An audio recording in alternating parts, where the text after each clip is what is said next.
What's up? Hey. Hey! That's the third attempt I've had to say hi. And I've been embarrassed each time. I don't know what it is, man. I'm gonna get me a new computer because this look when I'm by myself, man, it's like boom, boom, boom, boom. But now I don't know that. Now I put damn RAM in this shit. I don't know what the hell going on with it. How long you had that computer for? Anyway, It's a poor artist that blames his tools. a little over a year. Oh, okay. Should still be good. I'm gonna be a poor artist then. I have to add some either memory or RAM, but anyway, I'll make it work. Hello, fellas. What y'all doing? How's it going? Good, man. Good. Can't complain. I could complain, All right. but I learned it doesn't do much. So, Terrance, you might be quiet. What's going on, bro? Oh, I'm chilling. I'm all right. Did you get your nutrients today? I did about 2.5 hours ago. I saw your other video when you was talking about the kingpin getting his nutrients and making an omelet. I was like, how is that awesome? But it was entertaining as always. The one you sent was funny. Huh? The one you sent was funny. The 2,000 subscribers. Yeah, that was funny. Yeah, with his brother. That was funny. All right, fellas, another edition of Equilibrium, where the four of us, we talk about all different kind of things and debate. We have strong opinions on how we feel about certain topics. Usually have a lot of laughs. Usually Terrance and John go out on these long tangents, and I have to send them to the Phantom Zone. But we're gonna make it anyhow. Today we're gonna talk about the third episode of Stargirl, which is featured on the CW. It's the newest superhero movie that's out. I'm going to do a little bit of backstory. On the first episode, I was like, man, it was okay. I gave it a C minus, if I'm not mistaken. Watched it the second time and bumped that C minus up to a B, and I've been on a steady B ever since. Out of the 3 episodes, this last one was my favorite. all right. The episode was called Icicle. And it featured the leader of the Injustice Society. And I believe his name is John Mankit or something like that. Mm-hmm. No relation to John. It appears that he is, sounds to me, German. Correct me if I'm wrong, Terrance, John. Yeah, because the subtitle said they're speaking Norwegian. Sure. And basically, it seems like before we get in too deep into it, if you haven't watched it, this is a full spoiler. So on these episode reviews, we're gonna be full spoiler.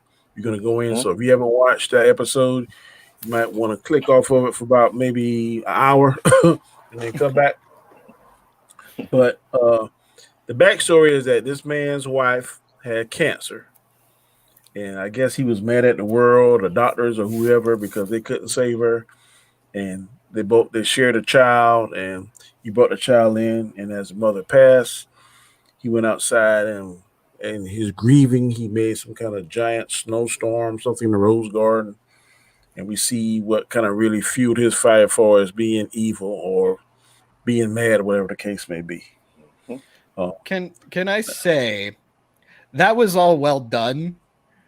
Did anybody kind of feel like, oh man, I really did like Guardians of the Galaxy 1? It honestly felt like a scene for scene, beat for beat. It was good though. Don't get me wrong, it was good, but I was like, is their spaceship gonna come down and like, oh no, okay, ice on the rose garden. Gotcha. I can it was see well exactly. done. No, it was well done, and I can see exactly where you're coming from. Because the mother dying, and everything. It was, it seemed exactly like Guardians of the Galaxy.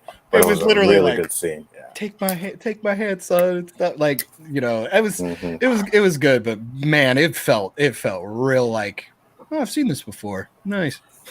I am kind of also scared because I feel the more I watch these shows, I'm becoming more like Terrance and John. And I don't want to go to a movie. It's because we're pointing it out, man.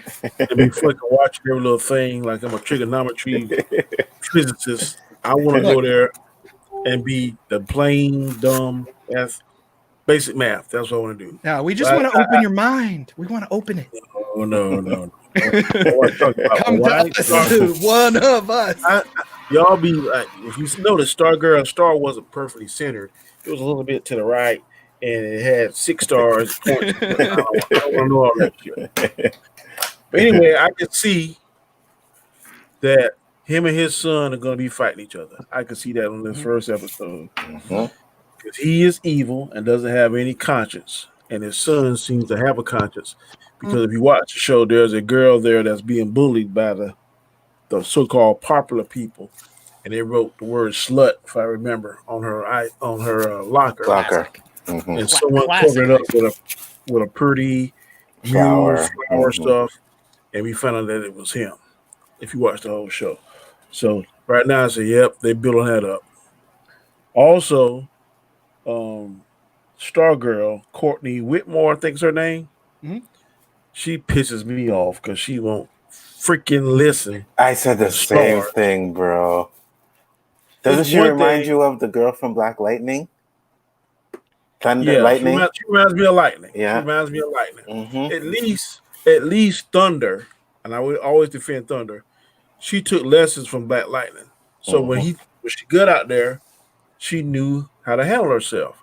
I haven't seen Jennifer take the first lesson from Black Lightning, unless I missed that episode. But I digress. I ain't going into there. But this girl, she ain't took one first lightning. She trained that one little time on the roof of the building. Which is like, how do you call that training? That's just playing around with something. Yeah, she flipped around on the thing, did somersaults and stuff. Yeah. She's not training. And our research, that staff don't make you invulnerable. It doesn't give you any kind of, because if it did, then Starman still would have been alive. I think he had the staff in his hand, and Isaac shot him in the stomach and killed him. So I don't get why she don't want to practice or listen. That just blows my mind and pisses me off. This is a problem with the writing at CW right now. Trials and tribulations are not a thing for the protagonist. They are amazing out of the gate. Everybody likes them, or they have spectacular talent. We're just told this stuff. We don't actually see it. I disagree with you. Now, the Flash, he practiced. He learned. Well, I'm saying now. I would be willing to say in the last, I would say, because let's be fair. Again, if you talk to most CW fans who've been here since day one with Arrow and those guys, or even just like maybe started, everybody always talks about season 1 and 2 of Arrow, season 1 and 2 of Flash. Some of these other like kind of quintessential things. But you look at like Batwoman. Kate Kane, we're just told she's a sniper shot. She's amazing. She never trains with the suit, just gets the suit. She's righteous and even though she has villainous traits, she's vain.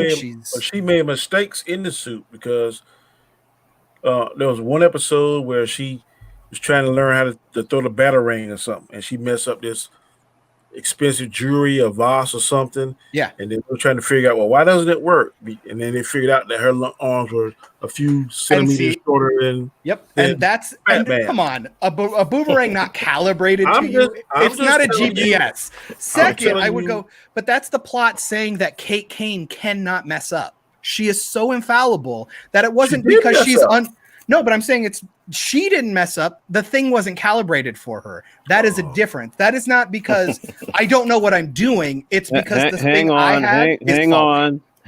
First of all, I've seen all 20 episodes of Batwoman, and she does nothing but make mistakes. She makes mistakes every single episode. She almost got killed 10 times throughout the whole season. She didn't even know she was bulletproof. She didn't even know she was bulletproof when she got shot. What was that gun the man had that would have killed her? Like it would have shot. They did that. They did that storyline twice. Some kind of gun that could penetrate the bat suit, and she was about to get shot with it. And if I'm not mistaken, her sister saved her from that the first time. Mm-hmm. So it's so funny. It's so dumb. I'm not gonna use Batwoman as a staple because it is trash. But yes, in the midst of trash, the fact is that her character gets beat up all the time. She has trials and errors. In fact, the Arrowverse is full of characters that get beat up and almost get killed all the time. It's not until later when they become on point, whether it be that they start by themselves and then they get a group, or they already have a group. But they're always making mistakes. The villains are always about to kill them all the time. Yes, and but I think a lot of the problem is more I'm talking more about the way that the protagonist is perceived in their show. Like you look at Oliver Queen. Nobody likes what he's doing because he's killing people or he's being a vigilante. Basic stuff in the world. No, I'm saying like within world. I'm saying within world how the characters react to him. They also don't like Oliver because of his past and the way he was a womanizer and kind of a jerk. So he has to try and make amends for that. Kate Kane really only has a problem with like Jacob, kind of, and now Mary. Mary is always my favorite character in Batwoman because she's the one that's actually like calling out like almost plot holes. So how the hell we get on Batwoman? Let's get on because I was gonna go somewhere with this. Well, that show is trash. But Kate Kane had a problem with everybody on the show because every time someone tried to talk sense into her, she was Miss Know-It-All because she's a female, which is not how that works. Exactly. And so now the reason why I was going with that is because now you look at Courtney and she is this character that we're assuming is just good and righteous. And she has, because the staff chose her. So of course she's amazing and can do everything. And it would so I'm gonna surprise you guys with this. I think episode 3 is easily the strongest episode. To be completely honest, if they would have retweaked, maybe smashed the first 2 episodes into something, this would have been almost a perfect episode to start the show on. She's a little hot-headed. This is where it kind of starts for her. We don't know that she's actually a good character yet or not. Really, I want to see her train, but I don't think we're actually going to get that. I think the show thought her just jumping around in the middle of the street was a training session. All of that is false. Number one. Number one, the character has shown that she has a good heart. We saw that throughout the whole show. Number 2, in terms of her training, she's trained herself. It's not done. I mean, we've seen her trying to work with the cosmic staff, which is also what Starman did. But it's like her character, while she has a good heart and strong-willed, she's also stubborn too. But that sort of goes away once she actually has her full team. But that's just the starting and the make of the character. So no, there's like these little things that have been trickled throughout the 3 episodes. Well, see, my whole thing is we were just being told it. I would have liked to have seen like, okay, so she's a gymnast, right? Instead of going, oh, the school doesn't have gymnastics. Why don't we have some stuff to prove that people are well, the tack board that had her medals on it, that's good enough. Did you forget the scene? Did you forget the scene where when she first left her house and played with the cosmic staff in her park in the park, and then she started doing all those flips, and then she was in the air and she was able to hang on the side. Like, and that's why it's silly. Do. I would have liked to seen that she's already a capable gymnast before she's like, okay, we do a couple of backflips and now I can fly through the air. That's the example that you want. That's what gymnasts do, minus the idea of being able to be on a cosmic staff. Like, she was able to do stuff that not even Starman could do, but she has. We don't know that. We haven't seen Starman. We've only seen Starman fight once and die. But I know. Starman. That doesn't work. That's outside stuff. I'm talking about. I understand that, but I'm just telling you that in the context of the show, she is doing stuff that he hasn't. Period. And this character has shown that she has gymnastic capabilities. There are direct scenes. I just pointed out one. And we watched the staff thing before that. But that's not a told thing. It was shown to us. It was shown. There was a literal scene that she did that in. And in fact, every time that she flies out of her window, she does a flip onto the staff. These are all things to show you that she has those abilities. There's a reason why they focus on those scenes. I hear what you're saying, Terrance. How does the staff enhance her natural ability she has now? I haven't seen that yet. The staff itself is not an enhancer. The staff itself plays off of the what's going on in the person's head. Like, so the scenes where she is saying like, oh, see, the staff is upset. The staff is not, it's responding to her. So when she gets anxious, the staff mimics her. Almost kill somebody. Yeah, it mimics what she is feeling. But the staff, what it does is it allows you to fly. It allows you to use energy projection. It can create a force field, and it can emit very bright light, which you saw in the 3rd episode, where if it gets amped up bad enough, the person's eyesight is completely destroyed. So like the staff just allows you to be beast, because without it, she would just be a gymnast. She does become a martial artist later, but in this point in time, she doesn't have that because the rest of her team isn't there. Like when the JSA reforms, she learns from her other teammates. It's all a learning curve. But to answer your question, if you take away that staff, she can't do too much without it at this moment. I want to piggyback on what you said because I liked what you brought up.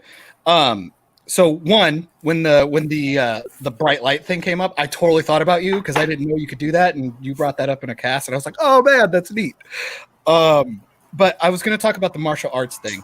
So let me do like a weird prediction thing, because the way that I've seen the writing, this might be a better way of me trying to kind of embody, like present what I kind of talk about when it comes to not having all the meta stuff. I'm just going by the trends I see in the writing and the way it's presented to me within the show.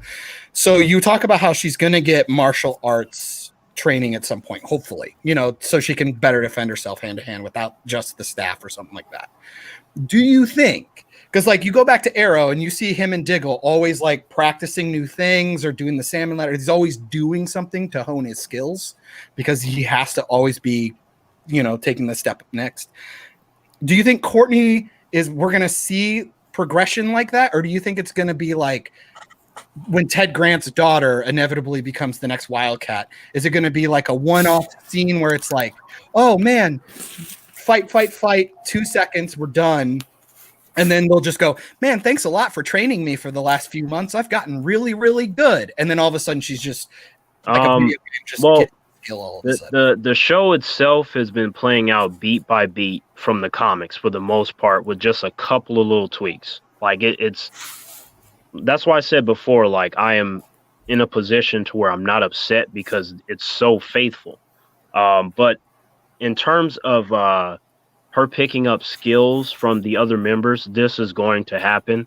I don't know what direction they're going to take her learning curve, because you can't really compare her to Oliver Queen. You're talking about someone that was on an island. You got trained by many extreme people. That's not what I did. No, but you brought up Oliver Queen, so it is a comparison. You can't do that. Courtney's journey is very different. He learned his abilities versus how she will most likely learn her abilities here. But the way it'll be presented to us is what I'm talking about. That doesn't work though. Like Courtney's journey will be drastically different. She will not become anywhere near the fighter of Mr. Queen. Not even 20%. What she will learn is you'll get a little bit of kickboxing, you'll get a little bit of karate, you'll get a little bit of boxing. So she will be competent to where she can fight off regular people. And then when it comes to people with powers, her cosmic staff will fill in the rest. But my thing is, let's say they do show one scene and it's like 3 months later or whatever, and they show that she's been training for 3 months. What's the problem with that? They don't need to follow the same route where she's training every week. You're seeing her train. We don't need to see that. All we need to know is that she is doing training. The reason why I harp on it is because I think a lot of times, especially now in this day and age, with so many superhero shows out there and people are getting a little more savvy about how things are made, and people really do harp on writing because like we're kind of noticing a lot of stuff is it feels like a lot of times when you're watching a show, it's this weird meta thing where we know that it's the protagonist. So why bother showing the journey? They can just give us a line and go, oh, that was cool. It's like, but the way you make a protagonist relatable is watching them go through the hardships or the actual training, or like, because like you laugh at Ruby Rose just shadow boxing in the Batcave and it's lame, versus watching Sarah Lance fight Diggle and Oliver and beat them in a 2-on-1 and just take one shot to the face, and she's got all the scars and stuff like that. And the scars show that she's been messed up, and then they have flashbacks of how she trained and got some of the scars. I don't need to see every single time, but a 10-second But that scenario is extreme with Sarah Lance. You're talking about this Flash 2. This character, this Sarah Lance is a character that vanished. Like before she got wrecked off of that boat, she was a regular ass female. And then when she returned, not only was she the Black Canary, but she got trained by the League of Assassins. Like it's just like that is an organization that most people don't even know of. And you're like, yeah, to basically sum it all up, they're a bunch of a society of ninjas. I'm like, for her to be able to take out Oliver Queen and Diggle, I'm like, yeah, that's exactly how that should go. And maybe she gets hit once. And the way you talk about it, you go, I know what the League of Assassins is. That works. Right. So you know. But see, for the layman, I get to see her actually do it. And then she has the line, well, I trained with the League of Assassins. It's like, not only did they show us that she's a badass, then they kind of give you like, oh, here's for the comic fans. Oh, she works with the League of Assassins or the Courtney is not there yet. Like, number one, she's almost died. I mean, if it were not for Pat, she would have been dead. She's made a bunch of mistakes. That's all I'm talking about. No, I got you, but I'm just saying, like, this character has made a bunch of mistakes. She's clearly has a good heart. She's just stubborn. Like, when this whole recruiting thing that she's doing, while I think that her taking the Thunderbolt, which is a Jin from the fifth dimension, like all that stuff is not smart. But when she the pen. Thunderbolt the pen is kind of like his bottle. Yeah. Oh, okay. Yeah, it's a very powerful Jin in there. So that is the most dangerous thing in the room, aside from the helmet of Naboo, which is Dr. Fate's helmet. So when she does her recruiting thing, I think at that point, she's going to learn to appreciate a full team and what they have to offer and how they have to work together. Like, these are the lessons that she is going to learn, which will help elevate her character.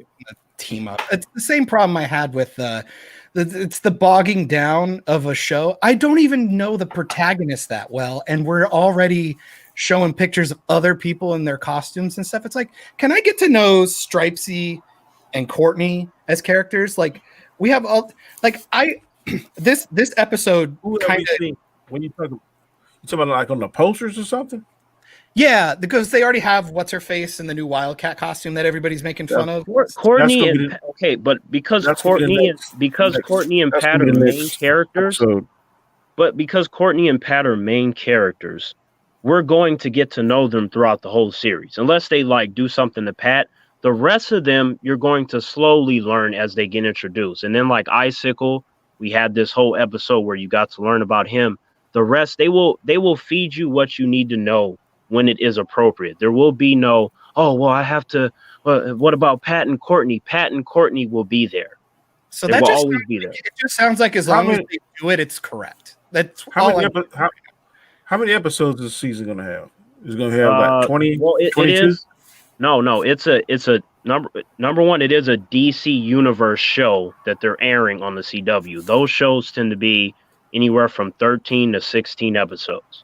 Yeah, I'm curious because the production value seems a lot higher. So I don't see them doing a full 22, 24 episode run.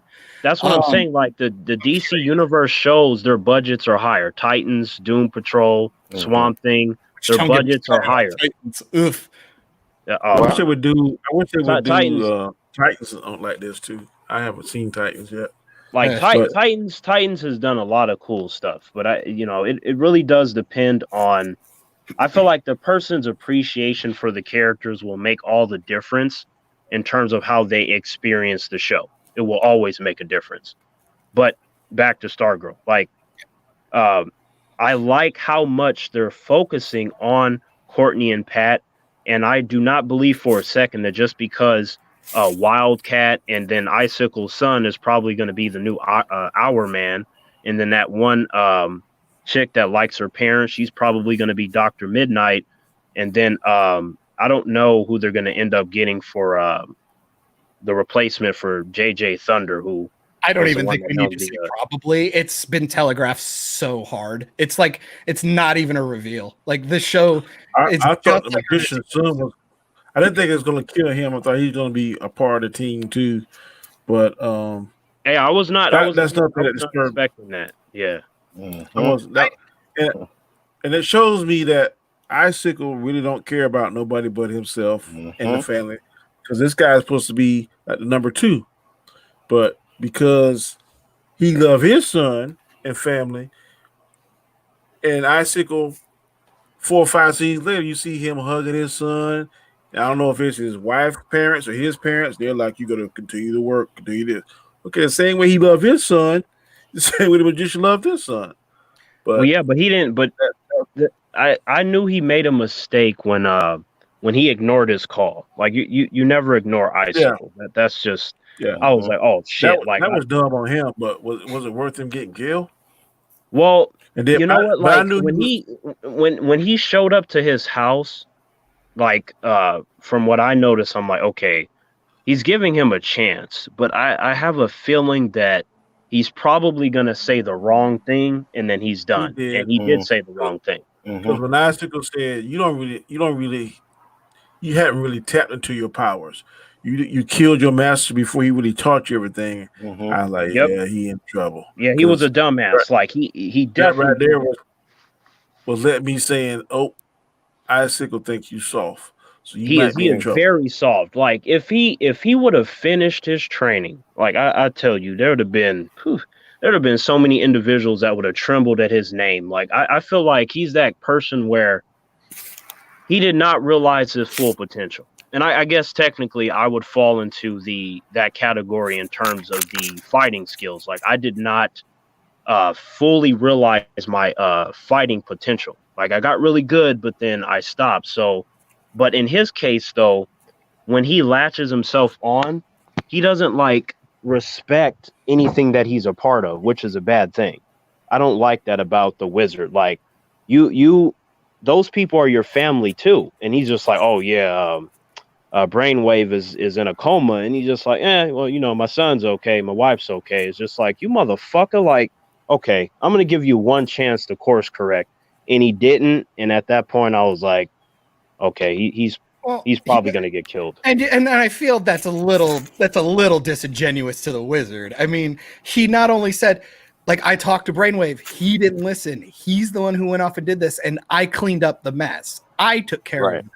He handled his stuff. And this is another, I'm going to tack this in my point-o-meter, that I find it interesting, and this is something I brought up the other couple episodes, is I feel like this show is humanizing and fleshing out the villains way more than the heroes. I will say Patsy, I agree. For sure, is getting some character stuff. Like I said, you had his like Iron Man moment, and I think it was the second episode, which I really enjoyed. You're seeing kind of him take more of the stern role, which I think he's always should have been because he's been doing this forever. My thing is that I find it interesting that we keep talking about the villains and how compelling they are and how like fleshed out they are. And the problem is I feel like we're never gonna get that. That's exactly how it's supposed to be. And you know because what I'm saying? You said that, I'm gonna say this. First of all, I'm piggyback off for you something too, Terrance. Go ahead. And here's the thing. I don't give a shit when somebody gets hurt and then you take their clothes off and you take them to the hospital. As your fucking brother, if I come to you and tell you that I need you and then your bitch ass says no, you're done. Because a brother's not supposed to do that. That's exactly why Icicle was pissed. Like, you did the smallest shit. I took the clothes off and put them in the hospital. It's time for you to join us so we can fight. We need you.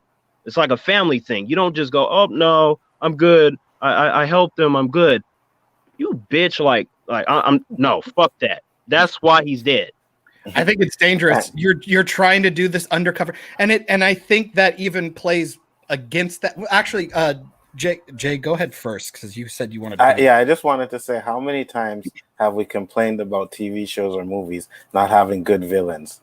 And this show has great villains, and now we're like spending too much time on them. You don't like? No, I don't know. Season 1, you had Reverse Flash as an entire story arc with Villain of the Week. You had an Arrow. You had Dark Archer, who ended up being extremely. Who's complaining? I don't know what you're talking about. I would say in the movies, I would absolutely. I thought you said that they were spending too much time on the villains. They are not. Yeah, They are not. I'm not saying that as a bad thing. I'm saying okay. I'm saying it's a bad thing that we're not getting that kind of writing for the protagonist. It seems strange that we are all connecting and caring more about what's going on with the villains. Because I would even argue the way they open that episode with the Guardians of the Galaxy thing, I'm not gonna lie. I was like, it's Star-Lord. It felt like a Star-Lord thing. I don't know, man. Like these villains are so on point that people hate them, which means that they're the right kind of villains. They hate the fact that they're like, man, how come he cares about his son? It's like, first of all, this is the thing that irritates me about humans. Like, I'm like, if you knew 1% about anything history related, I'm like, the most evil people had friends and shit. They had a child or somebody that they cared about, and it wasn't until somebody fucked them over that they got rid of all that stuff. So I'm like, this is nothing new under the sun. It feels like Thanos to me, right? Evil people gotta eat too, right? Exactly. Evil people have to eat too. That's exactly why I made that fucking video. Like, there's always the human, like, oh man, how come? I'm like, they are still human, or they used to be, or something, or they have human values. Yeah. Well, and that's what makes them. I'm like, this is a good thing. This is a good thing. I just feel like everything is not being listened to. I feel like we're listening to me to respond, not listening to me to listen. John, I gotta say, John. At what point did John? Let me ask you this, John. At what point did I say you were wrong? While you're saying that we're okay.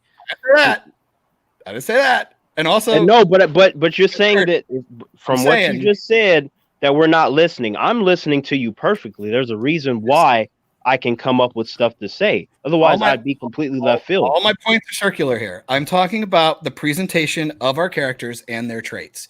Exactly, and I am responding to that. And I think the villains are being really fleshed out and done really, really well. And the problem, I think, is that the first 2 episodes, and I think they could have dragged this out longer. Again, I think they want to get to the team up so fast, and they want to get to all these big, like, bang them up, cool scenes where the hero fights a villain, blah, blah, blah, stuff so fast.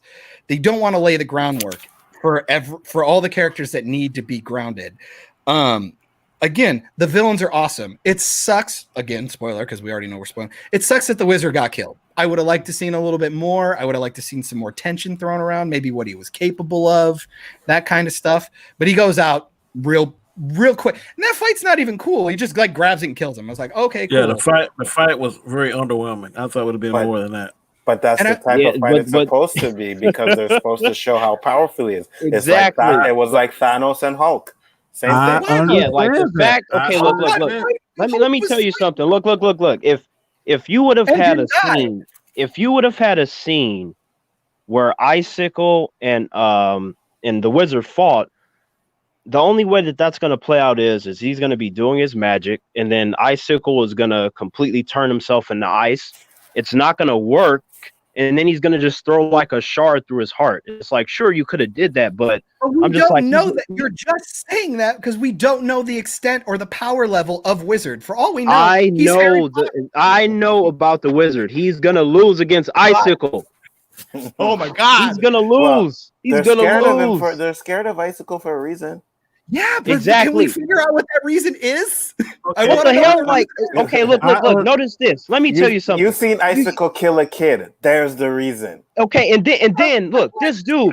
But what did the wizard do? Look, this dude was just like, okay, my son is dead. He ignored his wife. He went to get his wand out of the safe.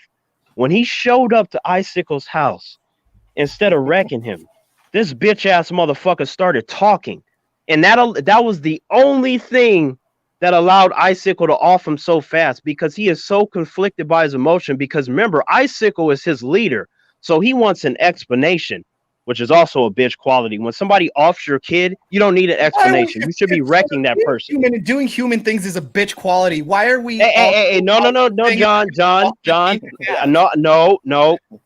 Let me tell you, humans are very passionate about their kids. If your fucking son gets killed, you don't need to go toot, knock on the door. Excuse me, why'd you kill my son? It's like, Okay, that's where you live. You fucking blow that shit up like motherfucker. You not gonna get away with that shit. The wizard didn't do that. And knows that he's got a higher power level than him. So then I understand that he's afraid of him. More tactitious, like, but this okay, kind of guy, like, I understand we got to go with the sir, my client is crazy argument, but he's probably dealt with a lot of death and stuff here. He's also got his wife there. He just bails out, and it's like, okay, then why isn't he like blowing doors open and like going like way more crazy? Then we could have made him crazy. He is a very polite villain. Like this. Oh, the wizard is a. But I thought he was mad and irrational. Why would he be polite when he's mad and irrational? Because that is, look, the core of a person is still the core of the person, and to his fault is one of his biggest weaknesses. He has a problem. He hesitates too much, and when you hesitate, that gives your opponent all the opportunity they need to do what they're gonna do.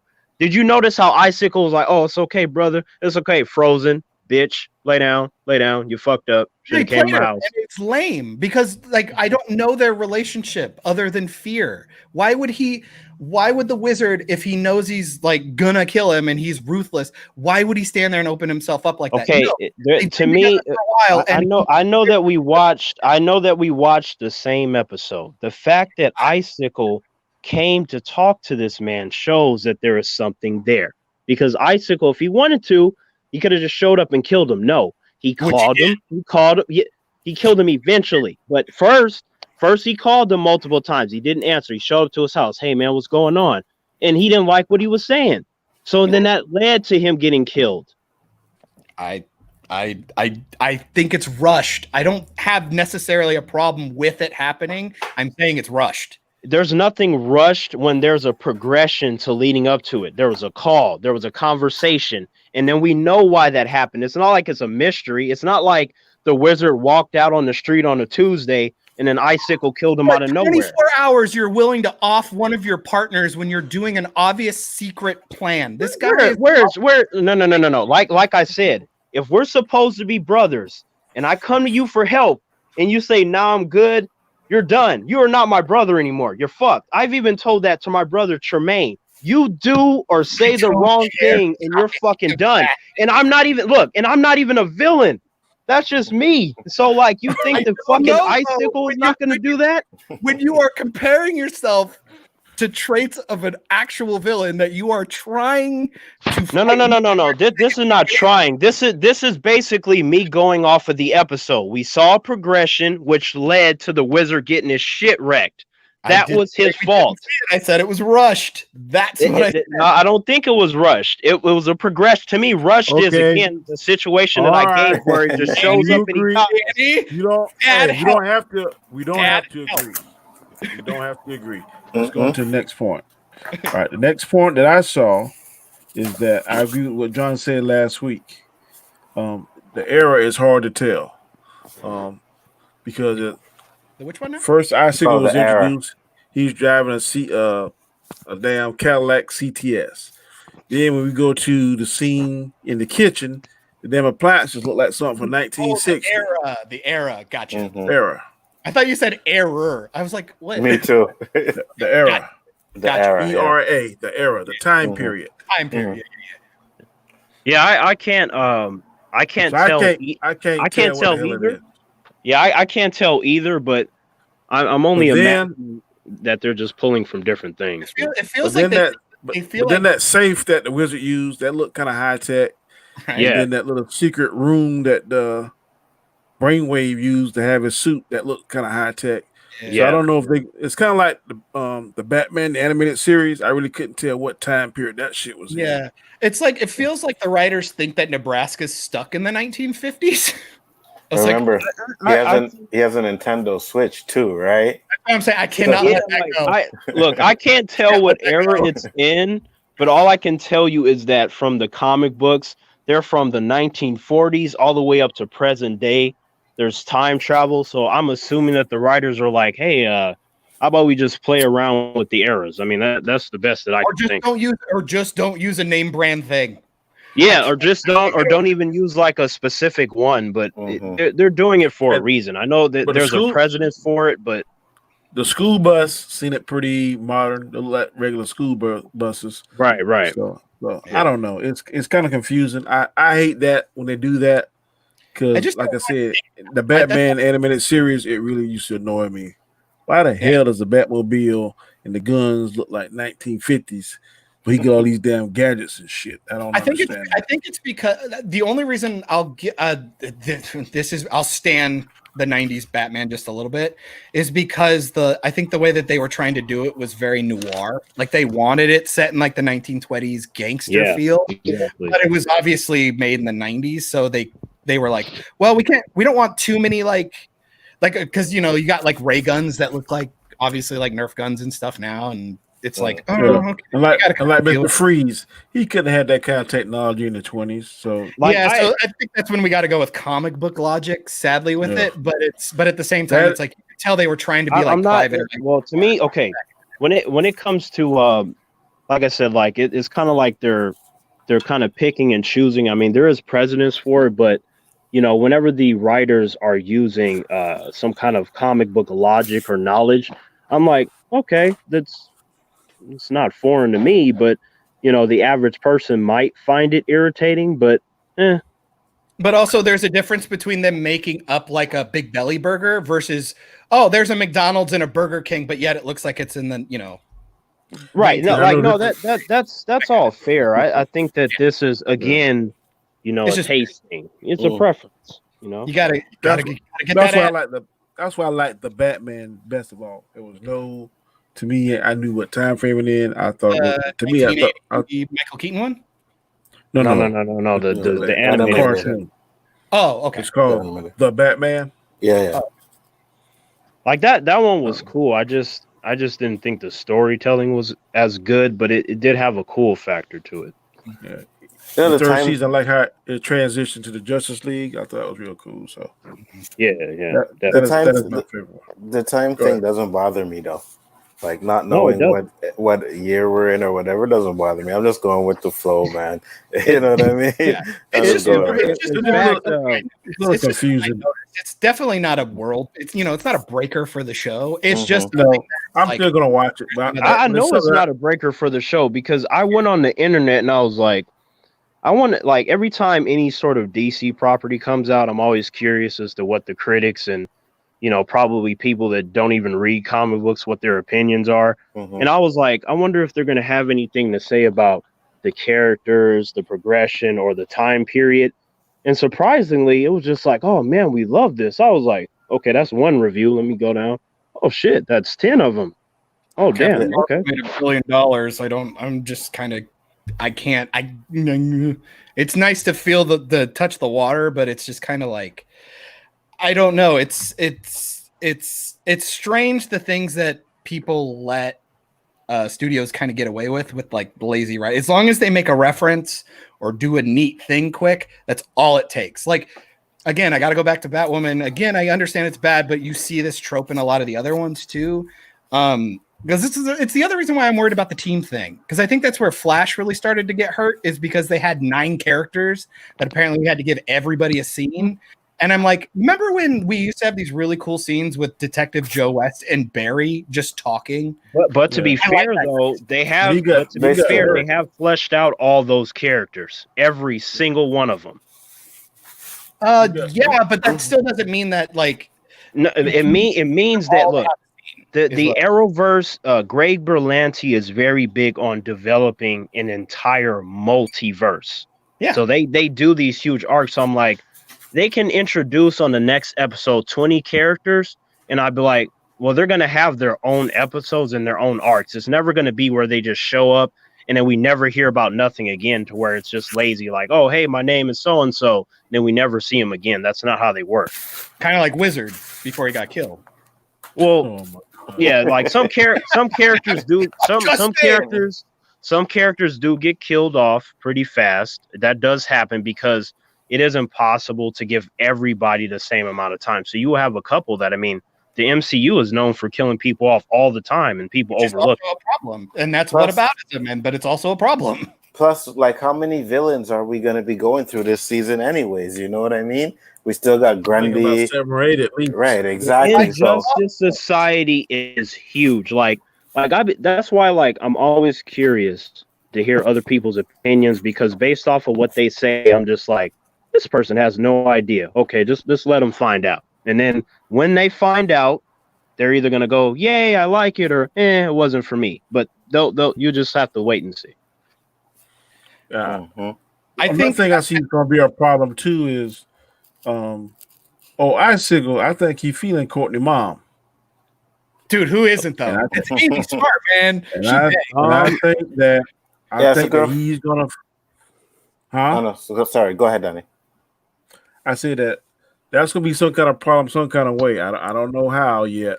But Danny, I don't know whether can I ask you a question? Did you watch did you watch the full episode like on DC Universe, or did you watch the CW one? Watch CW one. Okay, because there's a scene where Icicle goes into Courtney's mom's office, and then he's like, "Oh yeah, I like your idea on such and such," and then he crashes into her desk, and then that's when he sees the picture of her and Courtney. And the look on his face, he was just like, "Is this fucking Stark?"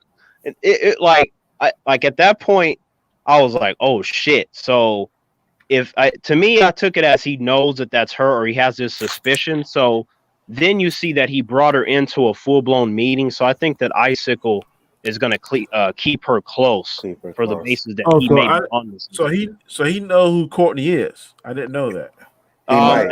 I'm not saying that I'm not saying that he does, Danny. I'm just saying in that scene he had a reaction when he saw the mom and then he saw Courtney. He was like, "What the fuck?" Which I have a problem. If he already knows, then she's dead. Like right. I mean, it's safe to assume that he does, but again, if not, because of that scene, it's also safe to assume that he's very suspicious, and keeping her closer to him will help him figure out sooner. Like, yeah, you might be Stargirl's mom, so you're gonna be right next to me, and I'm gonna keep fucking tabs on you just in case, like that sort of thing. So yeah, he might have figured something out because I seen that scene too. You know what I mean? And he looks at that picture for a minute, and it's like, I'm curious. So I want to keep going with the Office stuff because I really like the duality of Icicle versus him and his alter ego. But I know you want to talk about chat, so I'm going to take this opportunity to shit on my co-host who happens to be in the chat right now. Mike Shrews goes, maybe we'll get more of Wizard later on, flashback or even a next gen version. Now, he is very into multiverse stuff, and I'm gonna feel like I'm on my own podcast with him right now. I don't care if we get a flashback. He's already dead. And if I get another version of him, it's the same problem I had with Thanos in Endgame. It's not the same guy that has the history with these characters. So it becomes a little more meaningless to me. There's no weight there. I'm going to say this, and it might sound a little cold, but it's not meant to be cold. You are one where we are many. The need of the one does not outweigh the fucking need of the many of the few. So see, John is that dude. John is the guy. John is the guy where, like, I have him by the neck over the lava, and he's just like, Terrance. I'm just stating my views and opinions. I'm like, John, that's why I haven't dropped you. I'm hoping that you say one thing so I don't drop you, and then Danny and ENZO are in the background like, don't drop him, Terrance. I'm like, I haven't. I'm holding steadfast, man. I'm holding steadfast. I wouldn't mind seeing Wizard in a flashback if he showed how powerful he was. Me neither. But I would have liked to have seen that before he got killed by and we're probably going to get a flashback of the fight at the beginning. Actually, that fucking scene, the first moment in that first episode when he blocked Starman's blast before it wrecked him. Like, people need to understand how much power that shit takes to block that. That shit should just incinerate people. So Wizard was pretty strong, and we found out that he didn't die. So I'm like, not only did he block that shit, but he survived it after being hit in the fucking face with it. So you mean to tell me if Marvel brings back Tony Stark, which is going to happen, might as well mark this date down, that you ain't going to watch it no more? Me? Well, yeah. I don't really care about the MCU anymore. I thought they really I thought they dropped the ball. I thought they dropped the ball with Endgame. There was a lot of storylines that really didn't get tied up. We need to find some Phantom Zone music, because boy, I talked 6 hours on all the things that they did not conclude. You guys probably don't even remember. And I talked 80 hours about it. But does anybody know who Sharon Carter is? Anybody remember that from Civil War? What? No, because nobody likes Civil War for some reason. But at the same time, John, like we did have a conversation about Endgame, and I told you my issues. But you know, I still love the movie, but I have my issues, right? But it's like, for me, there is no I'm done with MCU or I'm done with DC. Like that can never happen. I'll watch it. Don't get me wrong, I'll watch it, but the hype ain't there. And if you bring back Tony Stark, you go, oh, that was neat. But it's like, really, other than that, you can't really do John, that's when I knock on your door, John, and I'm like, okay, now you got to watch the next MCU movie. And you're like, why? And I'm like, that's when I put my hand on your shoulder. I'm like, John, I'm directing the new movie. You got to go and support me. Black Widow's coming. So like, so what would you say? Because I think Black Widow could be a fun film. The problem is she's dead. So the only thing that movie's gonna do is be a stepping off point for another character. It's not really. You're right. And look, I wish we would have got that in phase 1, but it's like Black Widow's background with the Red Room and all of that is so fascinating. Like the average person, they have no idea all the shit that they've been doing in Russia since Captain America. And like, if they show 20% of that, people are gonna be like, oh damn, they think they know, but they don't know. Like it's gonna be, I know there's gonna have some silly elements to it, but if they do it in the right way, it could come close to Winter Soldier in terms of storytelling. I mean, that's a high hope, but with the making of what's going on in her background, it is possible if they don't do a bunch of silly random stuff and sacrifice compelling storytelling, because it's all there. It's difficult because when you do prequels, you can really recontextualize things, and that could be potentially good or potentially bad.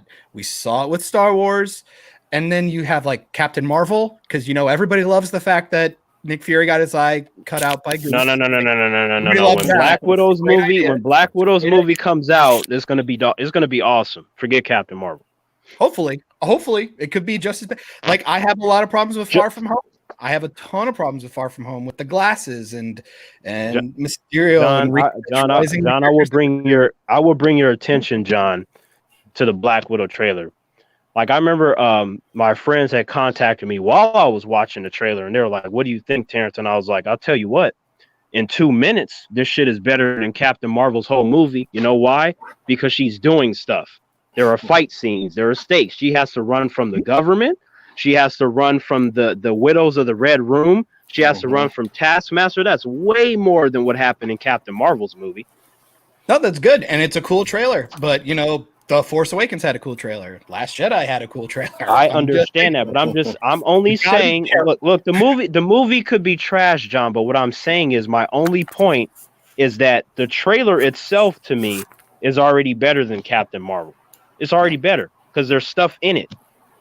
And that's when I make the argument. That's why people got to be careful about whataboutism arguments, like comparing, well, they did something here and it was stupid. It's like, no, I don't, because you don't know that I had a problem with that or not. Like, I go through Endgame, right? I like a lot of the memes. I think they're funny. It's a good clip show type film. Do I think it wrapped the MCU up really well? No. We will not say anything. That's because it's not a wrap up. Like it's storylines for characters is a wrap up, not the. I will not say anything bad about Endgame, John.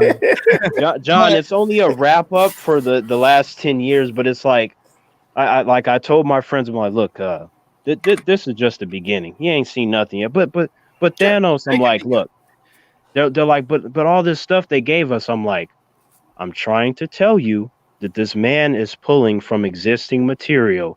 You have not seen anything yet.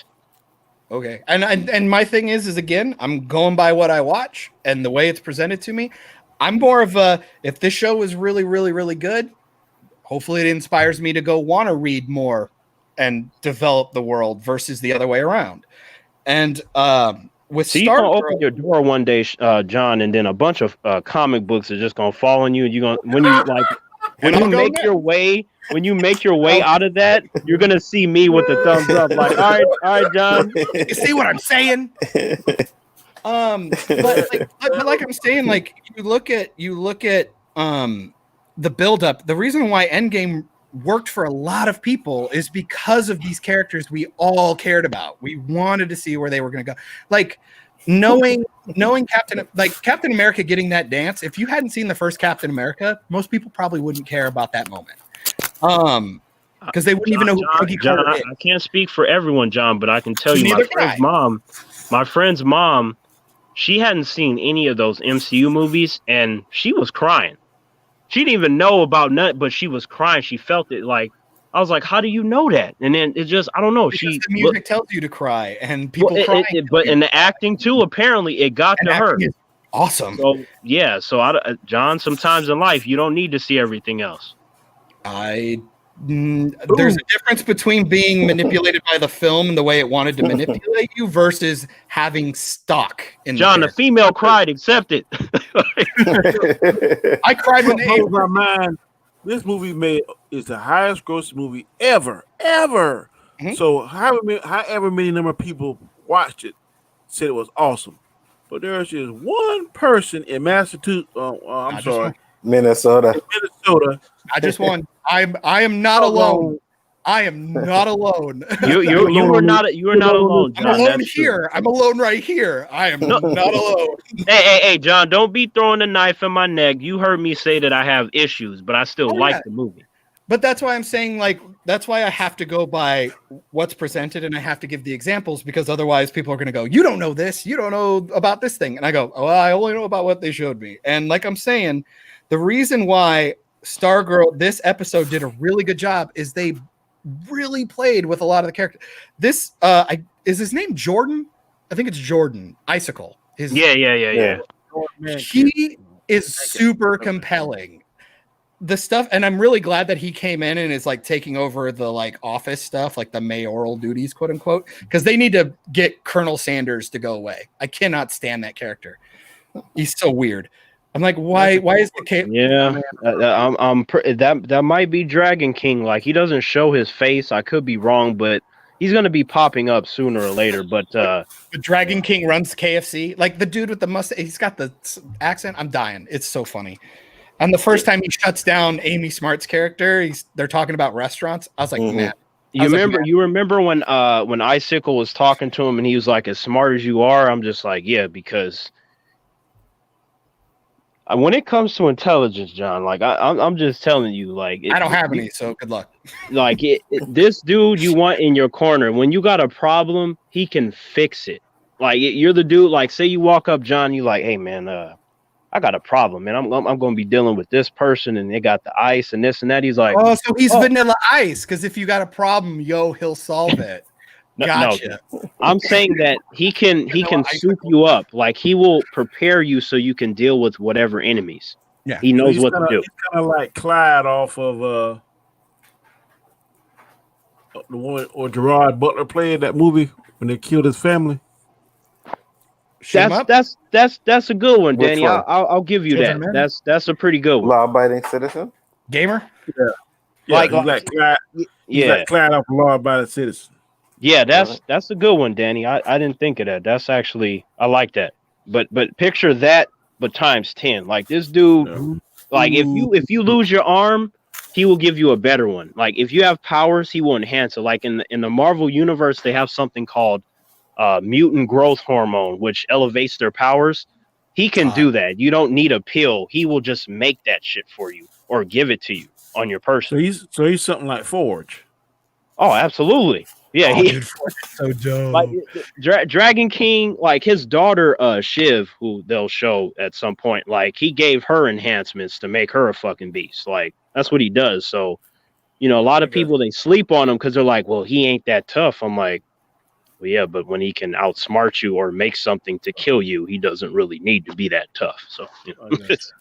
And God, freaking nerds everywhere. Okay, so this will be a cool example of me talking about how I don't know anything about these characters, and if they show something off later, it could be really, really cool. for me, not being a comic book guy versus watching it, because Mike has now brought up to annoy me more. Wizard could also still be alive. He does have power of illusion, and also does have access to the ghost zone dimension, which I don't know about that stuff. But if they introduced an element like that, that could be really that is possible. But I'll tell you what, though.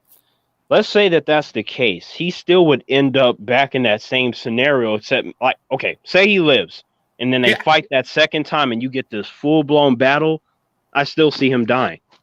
He's going to die for real. But I think it'd be cool that, because then if you show that he can do illusionary stuff, it's like Loki. It's like when he can potentially trick you, or like with Mysterio in Far From Home, if he can trick you, that's a powerful element to mess with your mind. And I like that you brought up Loki, because if the Wizard would have finished his training, he would have been more powerful than Loki. But he didn't. I just think it could have been dope. Like, so I hope they do like a cool twist like that. It's just, I really like the dynamic of the villains, them being this team with a little bit of infighting, and I think just capping people off immediately does the development of everything going on a real disservice. I saw in the trailer that Sportsmaster was having a fight scene. Like, when it comes to DC fighters, man, Sportsmaster is a fucking beast. This dude can go toe to toe with an advanced Black Manta and put him on his ass. Like, Sportsmaster is a beast. So I'm hoping that they'll have a scene where they have to just fight him and he's taking on like 3-4 members at the same time. Like, that'd be some sick ass shit. I want to see that. I'm just curious. I like what they're doing with the villains. I hope they don't keep killing people off, because they sideline Brainwave, they kill Wizard.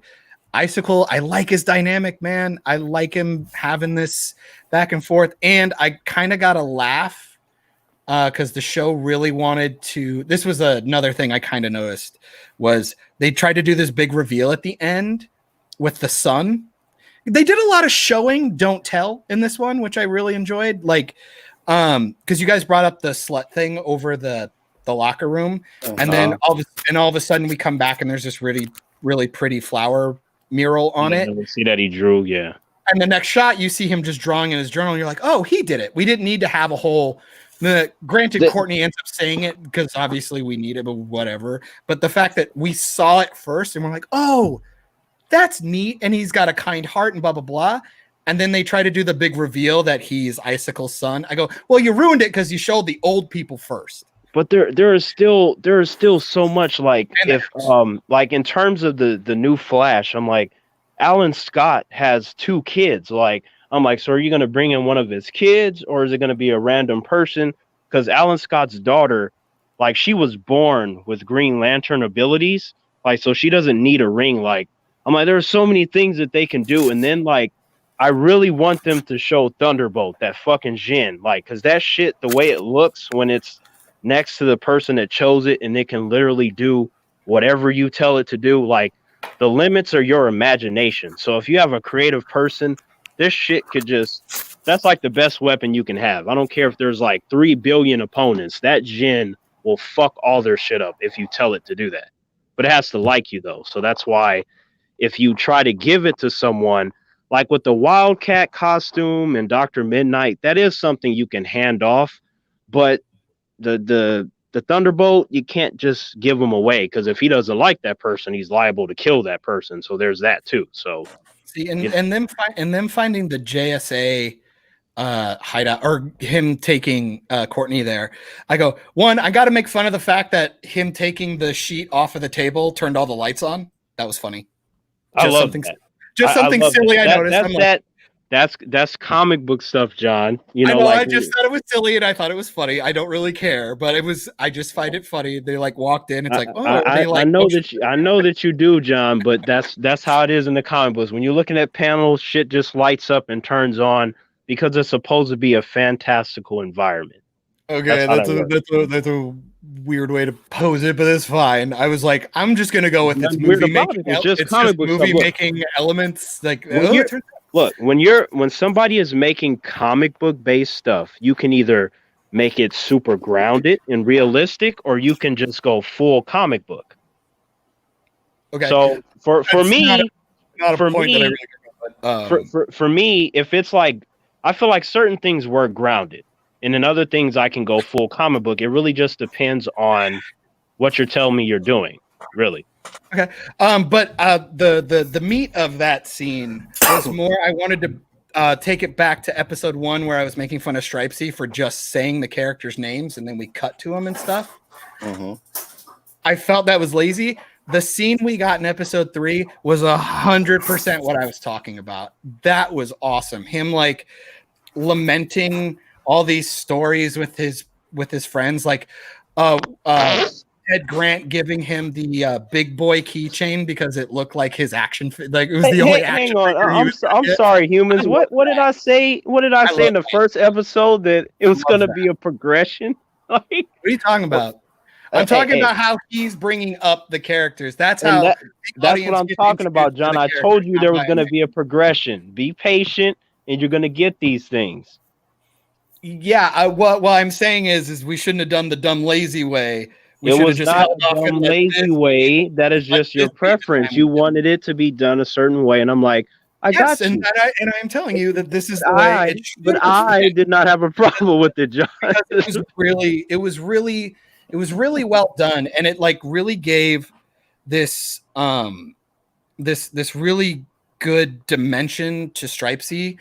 It gave him finally a chance to talk about stuff he really knows that she cannot call him on. So he gets to have this position where it's like, I can talk to you sternly and tell you that I've had a lot of loss and I've had to deal with this. And that was also, but John, technically that was also a progression. Because look, but that's also a progression because since episode 1, he's like, hey, this is this way and that, and then she's like, oh well, are you sure? My dad, and how many times did he have to say, Starman's not your dad, he's not your father, he's not your daddy? But when you have her go through these experiences and then you show her at that point, it's like, damn, like he already told me all this, but it's nothing like showing a person that though. Taking them to that location. I think it was presented really well. The dialogue was really well. I think it was probably some of the best dialogue, some of the best acting through Luke Wilson. I think it was nice. You bring in a name like Luke Wilson to have a scene like that, and I think they nailed it. So I thought that was a really cool scene. I agree, and it was cool because you progress to it. You can't just do that stuff right away. You have to, because the way that you felt right there is exactly how you were supposed to feel because there was a progression to it. I don't know about the progression, but yeah, I know you weren't feeling it, John, but I'm telling you that's why they did it like that. Comparing the first scene to that scene, it's not a progression, it's a delivery. It is because it makes that moment more precious when you understand what those two characters have been through and how much they've debated over shit because Courtney doesn't listen. Courtney wasn't in the first scene.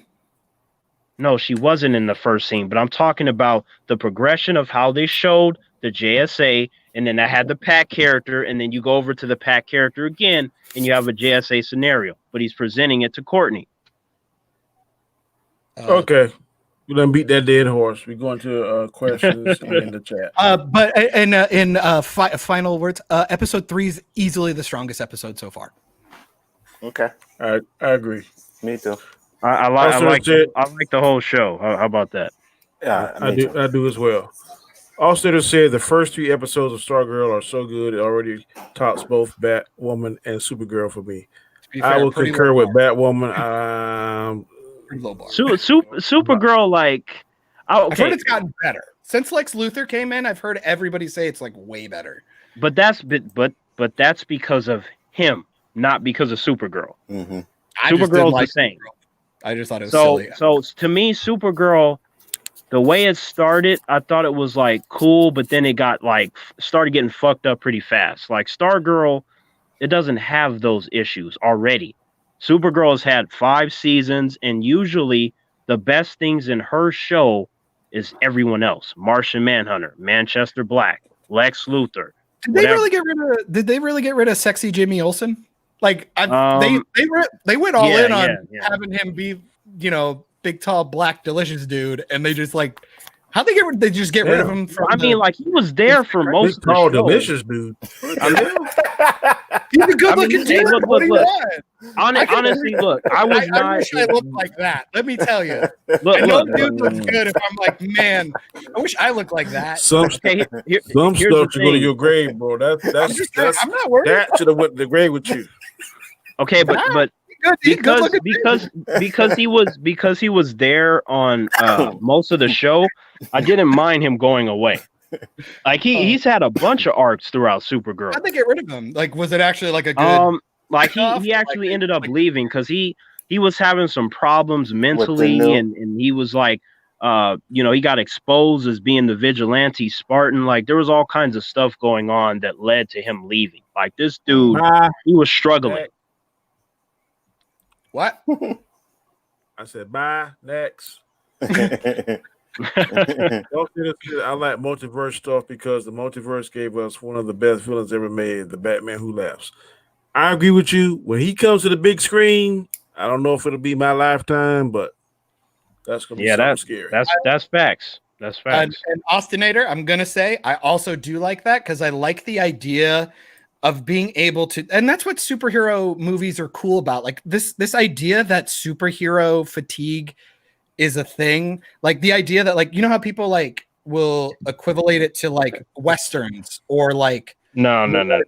It's just silly. Like a western is a western, but you can have a superhero sci-fi movie or a superhero, and they're not all okay. But that's dumb though. The whole comic book fatigue. I'm like, there are so many genres in comic books. I'm like, most people didn't even know Men in Black was a fucking comic book. They had no idea. Like you can have cop stuff, you can have heroes, you can have anti-heroes, you can have vampires, you can have anything and everything. You can have zombies too. Most people didn't know iZombie was DC. Vertigo, I think. Yeah, Vertigo is DC. It's another branch where they tell other stories. So I was like, I love the idea of the multiverse because it gives you a chance to use these characters to tell different stories. And it's really interesting. The issue is I only make fun of Mike because that's his excuse when something doesn't make sense. He goes, multiverse. I go, no. Let's talk about this. Who's Mike? Who are we talking about? Mike Shrews. He's my co-host. He's in the chat right now. He likes to, a lot of times he does it to fucking meme me. So it's like, John, you just didn't get it. Multiverse. I'm like, I hate you. Like, okay, stop. Like that's funny, but I feel like it's individuals like him. Whenever I try to say something, and then you have that person like, well, I didn't read the comic book, so it don't matter. I'm like, okay, human, it doesn't matter. I always say third-party stuff should enhance the work, not dictate it. That's kind of where I'm at. I always say that if you're gonna make an adaptation, you need to be faithful. So you need to make the fans happy, and the average person that doesn't know shit, you need to make them happy. So you need to find that balance. But what you don't do is stray so far away from the material that the average person is like, yay, and the fans want to burn that shit down to the ground. That's what you exactly. don't. There are instances where it works. Stephen King tends to be a very good example of adaptations being really, really good, but people who like the book don't like the adaptation, yet they're both like really stellar. Like, because you can watch the Shining movie and go, this was awesome, but people watch the book and go, it's so not the same thing. Oh yeah, Stephen King didn't even like it. Conversations are different, man. Like they're both good, but they're not the same. Stephen King didn't even like it. The Dark Tower book series is awesome, my God. Movie. I don't even know how many people really like the Dark Tower movie though. But yeah, no, that movie is trash. I don't know about the books, but like I've gotten into conversations with friends that, what did I see? Dr. Sleep and stuff. I'm like, that movie is great. And yeah, some people they feel a certain way, with the books and everything. And I'm like, there's that's two fine. movies where the books may be better, and that's The Green Mile and Shawshank. Because those movies were excellent. I really like the Shawshank movie, man. It's so good. Yeah, I don't see how the book. I never read the book in either one. I don't see how they could be better than the movies. I love the movie, dude. Michael Clark Duncan gone too soon, man. When they see, and that's where I go. Context fucking matters. I don't remember that many people, or at least I, not even close, ever bitched about Michael Clark Duncan being the Kingpin. That dude was awesome. I actually like the Ben Affleck That is Daredevil. why everyone gives him a pass, because it's hard to get mad at Michael Clark Duncan. Like someone can tell me the most cringiest shit, and then I'm like, who's playing him? They're like Michael Clark. I'm like, oh, Yeah, let's see how that works out. He was a good Kingpin, but he was not better than the Kingpin on the Daredevil series. Oh, Vincent D'Onofrio was dope. The accuracy is undeniable. Like Michael Clark Duncan's Kingpin was like, it worked for that camp. It worked for that movie, but I'm like, you're too generic. Fox, dude. Yeah, I'm like, he was too generic. I'm like, that's not Kingpin. But again, like, I wasn't mad at him. I was like, okay, man. Like, every time he's there, I think what got him too, he actually fit the size of the voice, mm-hmm. and the voice, and the voice too. Oof, he's so cool. Mm-hmm. I'm just saying, like, don't get me wrong. I know when I like stuff that's trash, like Batman and Robin. But my thing is, like, Vincent D'Onofrio is 6'4", 350 pounds. Like, this dude is fucking huge compared to everybody else. And luckily, Charlie Cox, who played Daredevil, I think for that movie, he got that weight, but that's not his normal walking around weight. No, he's not that buff. Like, Kingpin is supposed to be just a big guy, not a buff guy. Like, Vincent D'Onofrio is a big human being. You wouldn't think so in Jurassic World because he's such a. I don't think his normal walk around weight is 3-something, but Michael Clark Duncan normal walking weight was 3-something. Mm-hmm. Well, he wasn't that big. Like, he put on like maybe 20 or 30 pounds for that movie. He lost weight when he got sick. But when he was doing like the Scorpion King and those other movies, he was a big motherfucker. I still fell in love with him on Armageddon. Right. But I mean, he packed on a lot of weight for that Kingpin because he wanted to. Because he doesn't look like that normally. He's always buff, but not like that. He doesn't look like that normally. Miss you, Michael Clark, man. Miss you. Also said, I am personally more excited about what DC is working on. I'm 50-50 because DC can either knock it out of the park or they make a dumpster fire that's really fun to laugh at. Either way, I feel like I win. And if I can't give a better example of DC just not knowing what they're doing, is Swamp Thing was apparently one of the first like big TV shows that's got like almost like unanimous, like it was awesome, and they friggin' cancel it. But yeah, Batwoman and that's because they had problems. They got fucked over from the place that they were shooting the show, which that's unfortunate. It's so good. You said you also agree with John that I don't care about Phase 4, but I disagree about Endgame. Don't worry, I understand. There's a lot of emotions surrounding that film. But I don't think a lot of humans care about Phase 4 yet. What's going to happen is they have to prove. Once Doctor Strange comes out, once Blade and so on, then it will pick back up. But those things have to come out though. Because I would even be willing to argue that even if Black Widow is good, it's just going to be like a lot of people are mostly going to be like, yeah, this should have been in place of Captain Marvel. It's like too little, too late kind of stuff. Okay, but even if it is good. But Doctor Strange, I'm very excited about just because, especially with like when they keep saying it's. Like, well, they say like it's going to be horror. I hope that's really a thing because I kind of miss their genre movies. How they kind of like changed up the tone for a lot of the films individually. The Disney Plus stuff I'm really curious about. I hope the Winter Soldier Falcon thing really works out. I'm more about Scarlet Witch. WandaVision. Oh my god, you too. That's the one that I'm like That's the one I'm least excited about. Me too. Why is everybody so excited about that? Because I think it might piggyback on Doctor Strange, so I'm kind of hoping they're going to work together. Well, it will, but I think that's really the ending of it. I think the ending of it will lead into that because the rest of it looks like a rom-com type shit. So that's why. Which I mean could be interesting. It's something we haven't seen. It could be interesting, but from the trailer, Falcon, Winter Soldier, and Loki and everything else to me way more fascinating. Just off of that. Loki, I wish the what if is more fascinating. Exactly. To me. Shit, that like you doing. Well, what if on every single movie? Hell yeah! Like I wish it would be a what if live action. I don't want to see a what if cart. I mean, I was kind of watch like that too, but I could understand how it'd be hard to like. It would really be hard. Yeah, he's not gonna be able to do that. But can I say bullshit though? Can I call bullshit on myself for that? The idea that I understand it could be different. That Quibi shit was big. They have all these. Well, it didn't do well, but they got all these like A-list actors to do like 15-minute shorts. Why couldn't you do that for this? The one shots, you mean? Oh, you mean the ones that they put on all the Blu-rays that nobody knows about when they try to fix the Mandarin? The one shots. No, they're the one shots. They put them on the Blu-rays. With Jordan Peele. There was this like, I think it was him doing it. There was like app where all these like A-list actors were doing like little short films. Oh shit! I thought you were talking about the MCU. No, Me too. No. I saw those. I don't care about those. No, they were like getting people like Anna Kendrick and like Jordan Peele was bringing in like I think Chance the Rapper was the one who was doing it. It was Quibi, I think is what it's called. Wait. So I'm trying to figure. So what are you talking about exactly? So I can try to pinpoint. I'm saying that I'm surprised that they don't do the what ifs with live action people because you probably have these guys on contract, and to shoot something that's only like 15 minutes long or 30 minutes long, I feel like could be a little more doable.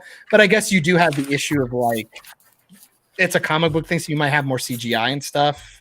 I could see it being a problem, but I don't know. It would have been interesting to see more live action versus. I think they could have done it, but they're probably looking for different flavors. They want it all to feel different, so that could be a reason why they may be doing this whole animation approach, and maybe you might even get different forms of animation. Maybe I don't know. Yeah, I was gonna say, it's cheaper you guys ever too, seen, right?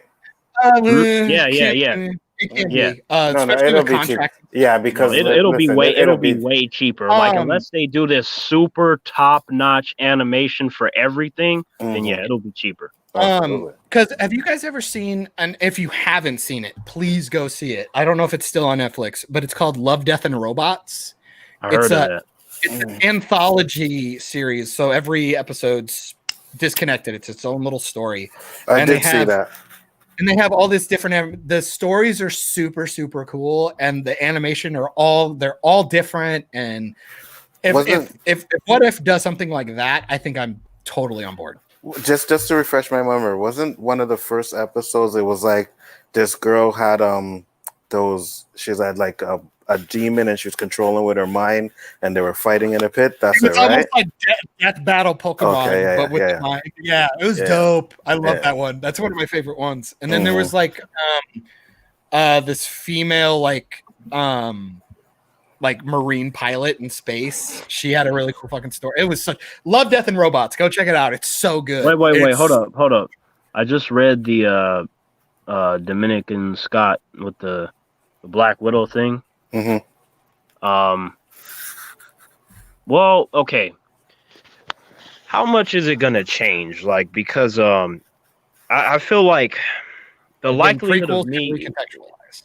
Well, I mean, but to me, like the likelihood of me coming back and going, I'm super surprised is very unlikely. There might be a scene where I'm like, oh, I didn't see that part coming, but it shouldn't be that detrimental. Like to where it's just gonna be like, oh man, I look at the whole MCU differently. Like I don't think so. Okay. Well, there's the rumor that she's not dead, right? And it was her sister. Hey, Danny. Yeah, I've already debunked that shit was stupid because the stone they wouldn't have been able to get the stone. Danny, remember I talked to you about that? And it would make Black Widow look like a piece of shit. Yeah, you can't get the stone. You have to sacrifice what you love. If that would have been a fake, you would have been disqualified. You can't get the stone. Now let me, because this is very important. No, not necessarily. It's just like if you're on a lie detector test, a polygraph machine. Oh, let's say for instance that you stole something 20 years ago and you forgot about it. Are we comparing a cosmic soul stone to a lie detector? Yeah, it doesn't work like that, Danny. Like I get what you're saying, and that's a smart approach, Danny. It's smart. Danny, I love you, but man, Danny, no, like seriously, that is a smart approach, Danny. You talking about little minute shit on damn all this stuff. When I make a point, but you're thinking like, because Terrance hasn't been ripping me a new one, figuratively holding me over a ledge. But Danny, to your point though, Danny, hear me. I want you to understand that is a very good point that you made, but it's just with this Soul Stone, like in the scene where you have Hawkeye and Black Widow, he's under the impression that that's Natasha. And if that weren't, then he can't love her sister, so that wouldn't have worked. So what would have happened realistically? If you think it's Natasha? Yeah, but but even if he thinks it's Natasha, though, it still has to be something that he loves, and it would disqualify that. It wouldn't work. The Soul Stone knows you can't fool it. Like even Gamora, she laughed when she heard that, like, ha, ha, ha. And then Red Skull was like, "What the fuck you laughing at? He actually does love you. Like it knows what's up. You can't trick it." Okay. No, I like it. So I gotta say, do be careful about thinking a prequel can't screw things up. I understand that people can go, well, Ted Cannon, I don't care. This gonna fuck it up. I don't care what you say. I think okay, when you say fuck it up, but like, how do you mean? Because it's like it's gonna change it. You could be like, oh shit, I didn't see that. Why'd they do or even more just like, I don't even care if they add, because that could be fine. Maybe we'll luck out and like we get some questions answered that we wanted answered. But then you could have a potential like midichlorians. Yay. Oh God. Are we okay? Wait. Don't talk about the midichlorians. Or Nick Fury getting his eye cut out by a cat. Or alien. Let me ask you this. John, if I'm understanding you guys, are you saying that we could get like some kind of disgusting retcon like in Captain Marvel when when he got the God. Or the first Avenger. That is always a possibility. And I think people take that way too lightly, because once you do that, I don't look at that scene in Winter Soldier the same way. It takes it so much away. And I think this is another thing where I tell people it was fun, but it was did for a joke. That is so short-sighted, but people laughed and they thought it was cool. Okay, but here's what I'm expecting. It made $1 billion. Therefore, here's what I'm expecting from Black Widow. I'm expecting it to make money, and I'm expecting most people to like it, because that just goes along with the flow. I will be surprised if people are like, I didn't like it, or it doesn't make nearly as much as what you're expecting. So to me, only negative stuff from an MCU movie can be surprising. And I don't mean just among us where we're like, oh, fuck that, what they did to Mandarin. I'm talking about the average person that's like, this fucking movie sucks. That will surprise me. I don't think I'm going to hear that. I don't think it'll be terrible. I really don't. I think that this COVID or this crisis is going to strengthen it. More people are going to see it than it would if we're not going through this crisis. And I think it's going to make more money because people are going to be so anxious to get back in the theater. I agree. I agree 100%. But I also think it's going to be a change. I think something's going to happen. They're going to retcon something. I don't think so. So I got to ask. From what I heard, let me ask you this. Okay, but let me ask you this. Everybody says Kevin Feige is the master showrunner, correct? Mm-hmm. Yeah. And he hasn't done any missteps that's catastrophic. So why would the hell... He has missteps, but they're not catastrophic. I mean, catastrophic. So why in the world he wait to all the Avengers, all this stuff, and then show something about a character that's already dead and people done put in the game and everything else? Because from what I hear, this movie is going to set up the Red Hulk.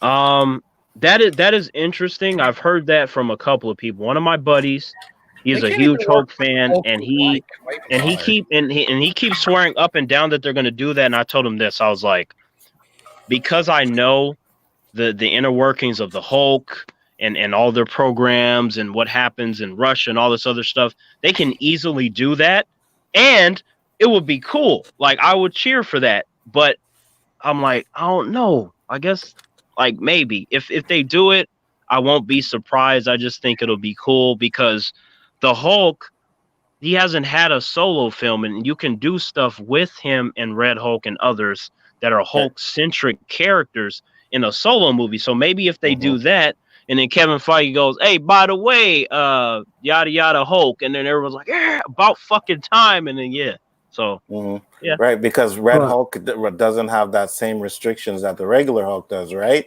So if they ever did a Red Hulk movie, they could put the Hulk in it, simple and plain. Yeah, we already watched that. It's called. They could use the Hulk kind of like Sony it- let Spider-Man being used by the Marvel. You're gonna do that. Well, here's the thing, though. Unfortunately, like at this moment in time, to my understanding, like as Kevin Feige has said many times in his interviews, he can't put Hulk in the title.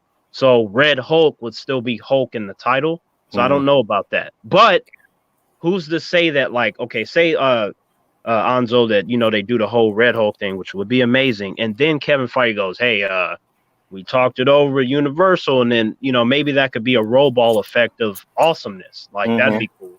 Like, I'd like that. Yeah. Danny, I want to ask, because you started talking about theater stuff, and I'm very curious. You kind of messed up. You put in 3 really interesting questions into another chat. Was that something you were trying to do on here tonight, or are we saving that for another? That was for the Rule of 3. Oh, okay. Because the Rule of 3 was supposed to go on at 3, but it got canceled to tomorrow. We'll be doing that at 7. Okay, I feel you. That time tomorrow. So since I probably won't be on that, I know, big sad face for everyone who doesn't want to see my dumb face. I actually John, stop doing that, John. Like, if I didn't want to see your dumb face, I would have tossed you into the lava already. And I appreciate you, sir. You do expand the mind, and you force me to think. So it's always nice. Trigonometry, if you would, Danny. Trigonometry. We got to get a shirt, man. Equilibrium, trigonometry. I'm working on that. I'm working on it as we speak. Equilibrium, trigonometry for humans. There we go. Nailed it. You're welcome. I would actually say, hey, we are all Dragon Ball Z fans, correct? I watched Dragon Ball Bridged. Oh fuck! I don't have a lot of time for anime, dude. I've tried like One Punch Man. I love Witchblade, just because they're hot. And you already know mine on that. So, but I wanted to go back to the theater thing, just kind of to touch on it for a second. No movie's gonna pull those kind of numbers that people think. One, Black Widow, there's not enough hype. There's just Endgame was a beast. It's a build-up. Black Widow. You don't have to be hype. No. Now, but also, I think it's a logistics thing, because when theaters do come back, they're gonna have to do the half capacity thing. So I think they're already hindered. You're just not. But by the time Black Widow comes out, they should be done with that. It's like The governor already said, like, we are working on what do you say, phase 3 or 4, where they're just gonna open everything. Where Captain Marvel and the new Eternal show up, right? Right, yeah, that's what the governor said. So there's not going to be that whole thing by the time Black Widow comes out. Yeah, I mean, hopefully not, because I mean, if they open up theaters to full capacity, I think it should do fine. It's not going to break like crazy records, but at the same time, I think people are just naturally apprehensive about stuff, and if they do only half capacity, I don't think that's not a detriment to the film. That's just, you could only sell so many. I'm not gonna do at any point is bet against the MCU. Like, what I will say is that, oh yeah, absolutely not. Depending on, like, we already seen the Black Widow stuff, but Eternals and everything else. Depending on the level of the trailer, how hyped people get, you know, I guess that will boost the box office. But you will already have your fair number of people that have either seen some, if not all, of the MCU movies, and they're going to go by default. Yeah, they have the trust of the brand, right? So it'll be fine. And even if they have to do the half capacity, the movie's going to stay in the theater longer. Yeah, it'll do fine. It'll be $1 billion, 100%. Because I'm not a guy who cares about box office stuff. I really just don't. Because longevity, I always say, Boondock Saints is a film I watch every year. I never even knew it was in. There are movies I wasn't even born when it was in the theater, and I watch it every year. I care about box office for this reason. People go for events. I understand, but I care about box. Oh shit! The fuck? Also, guys, can I say, like, I was wearing this? I'm wearing this for a joke, but like this like fake wig is hot as dicks. I need to change it. I'm sorry. Yeah, I was looking God. at that how It was many supposed times to be and funny. It's hot as hell. John, what is wrong with you? I never knew that was a wig. Like, I Are you for legit real thought right your hair was just. as did I. What the fuck, man, John? Like, I wasn't paying attention like that. I was just like, oh, that's his hair, and I didn't think anything about it. Bruh, I noticed would get sued for false advertising. Terrance, did you not see Bald Man Bad, bro? Where are we at? No, Multiverse. I know, but it's just I wasn't thinking multiverse. about it. Like, but no, I got you. My house. No, I'm with you, Terrance. I've noticed it through the whole stream, and I never said anything. You know what I mean? I'm like, okay, this is just his hair or whatever. Yeah, I was like, okay, he has his hair. I wasn't like thinking on it, but yeah, but that fucking image was amazing. That was the image. You heard my reaction to it, Danny. Like, I heard you creaming your pants in the background. Hey, I want that on I want that on our t-shirts. I'm trying to get it made. All I see is a black square, but that's cool. Now, me too. Danny, I was actually going to talk to a designer where on the shirt it can have me standing over a bunch of bodies and there's like skull and fire and stuff. Oh Lord! Of course. Are we going to blame like the one? Picture like the first part of the bodies will be like a bunch of me, and then in the background will be a bunch of random humans. Can we get a shirt where it's your torso on it so I can just wear it so I feel like I work out? Oh, here we go. Why did it? Yeah. You mean like the skin tight shirts, and you're like, yeah. You're like, hey, I just got a tan, Danny, man. This is it right here. First, you talk about the dark and handsome. Now he wants a T-shirt of Terrance chest and shit. All right. I think the stream is going. John, you crawl into this category if you want. Hey, John is trying to rep me. Like, if he could just be like, yo, and I'm like, yeah, all right. Look, y'all just mad. Like, look. I have this struggle every day. Do I go to the gym or do I wear a tighter shirt? I don't know what I'm gonna do. All right, like, what are we doing? Wait, John, that means you got to do the Terrance commercial. Then, like, you got to just rep it all up. I'm almost like an Old Spice commercial. Like, hello, ladies. Have you ever read a comic book? Multiverse this, multiverse that. Let's get back to the chat. D. Scott. Look, we're not going to answer this question. We're not going to answer this question because we'd be on here all freaking night. We would be here for 1,000 years. It's hard enough to control these two as is now. So if we have enough time at the end of the show, Danny, control me. I thought we were friends. Hey, we are friends, but we got to keep this thing moving. You and John would talk about a roach for 10 hours. How dare you? Talk about Danny, for 30 seconds. Let's go to the next one. How do you know? I can just pick them. I can tell you right now. Danny, sometimes I'm not gonna lie, Danny. Sometimes, man, like especially after having seen Stargirl episode 3, I feel like you're gonna icicle me one day. You just gonna be like, it's okay, Terrance. You just gonna freeze the fuck out of me. No, icicle. He may not freeze you, but he'll freeze that mouth. He'll be like, okay. You know? Damn, that's even worse right there. Why are you giving him ideas? That's messed up. I was telling Danny the web on people's mouth. I was telling Danny the other day, I was like, this poor man, he's like the dad watching all the idiot kids playing in the sandbox, making sure we don't all choke. And Enzo, what do we say? Like, he is blank man's brother. Like, his reactions are priceless. He'd be like, that shit is dumb. Get that shit out of here. Can I? Oh God, it's so funny you brought that up. I gotta say it, guys. I was dying before I got that. Your ass about to go. Your ass is about to go to the Phantom Zone. No, it won't. Just one second, I swear. Can we talk about, like, I really hate the discourse that we have racially right now because I'm a superficial jerk. There is a sequel to a film I am never going to get, and I'm very sad about it. White Chicks. I want a White Chicks too, and it's never gonna happen, and I hate it. Actually, there's been talk about it. I haven't seen that. Well, you know what though?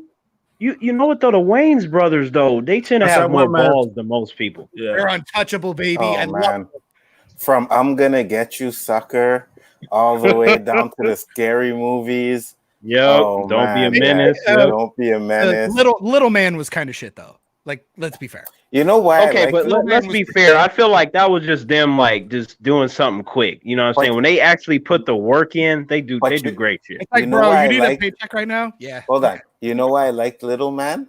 Because if you watch some of those scenes, if you've ever seen the old Bugs Bunny cartoons where the little man is shaving and shit, like they took actually scenes from that cartoon and put in that movie. Well, we won't know though, because now they're gonna remake Elmer Fudd without guns. Awesome. Really? That shit was stupid. Yeah. Thanks HBO Max.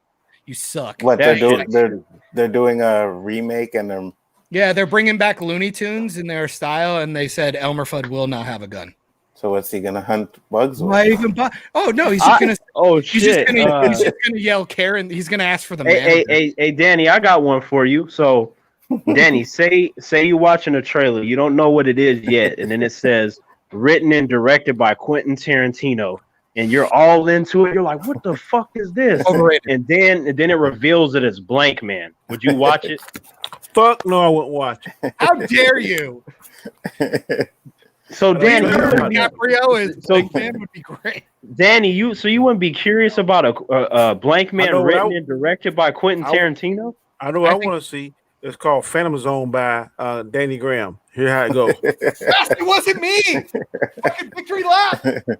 Danny's hate for Blank Man is real, boy. Okay, see, John, it's stuff like that. When I come out of the Phantom Zone, I'm grabbing you and tossing you in my place. It's just because you want to have a friend to flex your intellectual genius on. That's all. Yeah, John is just there doing backflips like it wasn't me, and I'm like, I just grabbed him. Danny, I'm Gonna Get You, Sucker. You like that one? Yeah, that's good. That's okay. Cool. Okay. D. Scott said, do you think Captain America should have got together with Sharon Carter before Thanos came in, or do you like Peggy Carter? I don't care one way or the damn other. Peggy Carter is amazing. I love Agent Carter. That show was my shit. Canceled way too soon. Amazing show. He should have. Yeah, they had Howard Stark on there. They had the Human Jarvis. That shit was fucking awesome. So good. And Haley Atwell is so bae. I cannot stand it. Yeah. Like I don't care what she's doing. She could be making waffles. I'm like, hey, you can do that the whole episode. Cool. Like, stop telling me we don't have strong female characters when you cancel Peggy Carter. We had it, and you just tossed it away. Also, we should mention that Peggy Carter beat up a member of the Red Room, so she technically beat up a Black Widow. So when people are like, "Oh, how does she compare to like Agent May and Natasha?" Well, she fucked up one of them already. So there you go. And also, to answer that question, he should have just did them both. I'd like to think he did. Fair enough. What do you think happened after the dance, sir? He got old. So this is a problem I have with the Civil War Endgame thing. That was not discussed. It's like Sharon Carter did not exist. So either he doesn't care about Sharon Carter, which, man, Captain America is cold, or people are trying to tell me, no, he went back and had a life with Peggy. So did he kiss his niece? He kissed his own. Can you explain to me why Peggy Carter would let him do that? She would have slapped the shit out of him like, boy, what you doing? My dude, I swear to God, I keep telling people I'm fine with him getting his dance. That is so dope. But Peggy is 100% the person going, okay, we got it. I love you.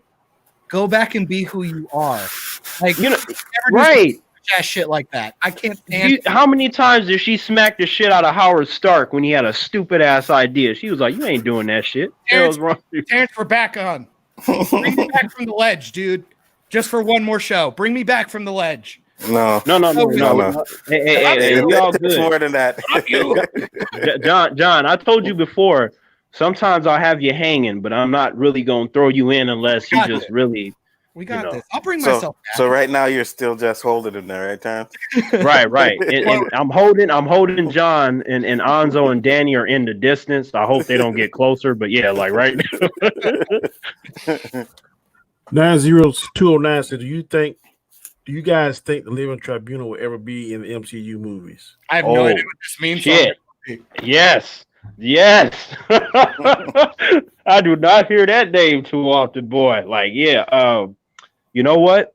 The perfect time to bring him in is when they do the Secret Wars stuff, because there's two different Secret Wars storyline, but the one specifically with the Beyonder, that will be the time to bring him in, because they both work for the One Above All. So that'd be the perfect time to bring him in. I think Phase 6 and maybe I don't know. Maz Mama Bear said reading the book is more effective than watching it. I agree with some movies. I know people are gonna laugh at me and pick. I don't care. I read all of the Twilight movies books, and they were better than the movie. I read all the Harry Potter books, and the Harry Potter books were about equal to the movie. Danny, did you say that now I'll take your word for it, Danny, but did you say that the Twilight books are better than the movies? That is correct. Because remember I told you I tried to read the first one, but then I like pissed on it and threw it in the trash. Like I just couldn't like. Yeah, because I'm a regular human and you're an alpha human. I mean, that's different. That's different. But Danny, when you heard my experience when I was watching those movies in the theater, I was just like, I have to see what happens next. Like, I have to see. And if you read like the EU books and Star Wars, they are so much better than the movies. Definitely the last three. Oh, are we talking about this question now? I came back. Comment: reading the book is more effective than watching it. Oh. Okay, Danny, you got to tell me this. Did you either want to beat up Edward or did you want him to die at any point? I always liked the werewolves better. I didn't care about the guys. vampire. I left for fucking 30 seconds to pee. I come back and we're talking about John, Twilight. What the hell you mean? I'm talking about beating up Edward. No, John, I'm talking about beating up Edward. I don't want to hear any more of this Phantom Zone shit. And they're talking about Twilight. The rest of this fucking cast. Hey, excuse me, sir. See, now you in there. I told you, like, I was talking about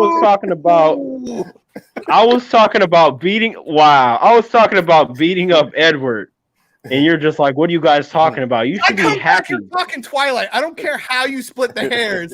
I came back and we are Team Jacob and Team Edward. We were using it as an example. You people made a statement. Reading the book is more effective than watching it. Then I said, I know I'm going to catch shit and hear stuff, but I read the Twilight books. You predicted the future. Here I am. They are better than the movie. I don't care what you think or nobody else think when it comes to that. Well, I read them. Yeah, nobody cares what I think. I've been with my girlfriend for 12 years. She still doesn't give a shit what I think. But, okay, John. Again, if I didn't care, you'd have been dropped into the lava. Well, thank you. No, go back. I gotta put my 2 cents on this one because she was kind of pseudo on my team a while back. She's still mad at you, Terrance, about the Batwoman know-it-all thing. We might have to expand on that. Yes. Wait. Who's mad at Terrance? Let me finish this one. Mads. She should be mad. Reading the book is more effective than watching it. If you read books, first of all, yes, maybe. Second, I think that's too much of a generic statement because when it comes to film, you have the extra elements. Of course, your brain is a very strong thing. Hopefully, when you come to reading, you can imagine. Hopefully, and that also does require the author to be relatively talented, really good at descripting, being descriptive, building the world correctly, and making you care about the characters. Now, with a movie or a TV show, you can get away with a lot of bullshit, which is something I can bring up. You can bring in a character and go, I like that actor. Okay, so you already work with that character. I don't even have to imagine the character. I'm being shown it. Game of Thrones is a great example. Now, people who have never read the book only see Kit Harington as Jon Snow. People who have read the book go, Kit Harington doesn't look exactly like what I wanted, but I can work with it. Now you have all these cool costumes that maybe if you're into costumes, you like it. You have gorgeous music that can be very, very manipulative. You can turn the dialogue off. Just listen to the music. Lord of the Rings is really good at that shit. The world building. I am not turning off the dialogue, but I hear you. But you know what I mean? She corrected what she said though. Yeah, read it now. All right. So hang on. Hold on. Like what? Okay, look. Number one, I do not give a shit what human is mad at me, but what human is mad and why? What's happening? Calm down. We're not there yet. Let me one thing at a time, and we'll backtrack because I can't wait. But that I watched the books. Okay, well, okay. That's why I said reading them is more effective. I'm trying to decipher this. Look, you had a slip of a tongue back. And you said, I'm saying instead of reading books. Yeah, I'm saying if I don't call for a soliloquy that you're gonna give us. That's what she's saying. No. Let me try and decipher. I'm saying, so say I'm not a comic book fan, right? At all. Right. And I go watch Black Panther. And Black Panther's good. No, and I like Black Panther. Damn. I think it's really cool. And then I go read the comic book and I go, wow, there's all this lore and stuff. Oh, and then I go watch it a second time and it's got all this like extra like stuff in it. Like, oh, attention to detail is nice. But the other way around doesn't work. You're already in a detriment because you already had an idea of what characters look like, what the world looked like, things like that. It's why people get pissed off about comic books. Comic books are literally storyboards that people decide just not to use. And I'm just like, okay. Yeah. It's like, what the fuck are you doing? But when you don't even have the pictures and you're going by the books only, just dialogue. I'm sorry. I read The Hobbit twice. I've read The Lord of the Rings. I like the movies. Maybe if I read the book while the soundtrack was playing in the background, I'll like it more. But movies are made to be manipulative. That's how it works. They want to invoke a thing. That's why they have color palettes and camera angles and scores in the background. Okay, now I see. That's where I'm at. I see the bullshit that Matt was saying. There it is. Yeah. First of all, that is a typical fucking reaction, and that is the shit I don't like because in the context of fiction, what they like to do with SJWs and agendas is that they write female characters in a very poor way, and we're just supposed to glance over it because it's a female. This whole I'm smart because I'm a woman. I could beat up all the bad guys because I'm a woman. I'm like, stop writing the characters like that. Exactly. Kate Kane, in the context of Batwoman, her whole entire explanation for everything is, I can do it because I'm a female. I'm not the only one that's seen that shit. So don't say that shit to me. I'm like, that's stupid. Why would you say that? Like you've talked to me plenty of times. I don't have problem with females. In fact, how many times have I said I love a strong woman, an intelligent woman, and you come at me with that bullshit? Really? Be careful. That's the I have a black friend argument. I can't do it. All three of you fucking throw me off a cliff. I get sent to the van. No. I'm just saying, like, I get why she thought that, but that's so typical. That's the stuff. That's some of the stuff that I deal with on a regular basis. You can't say that. That's a blanket statement. No, it's not. It's in the context of the fucking Terrance. No, Terrance.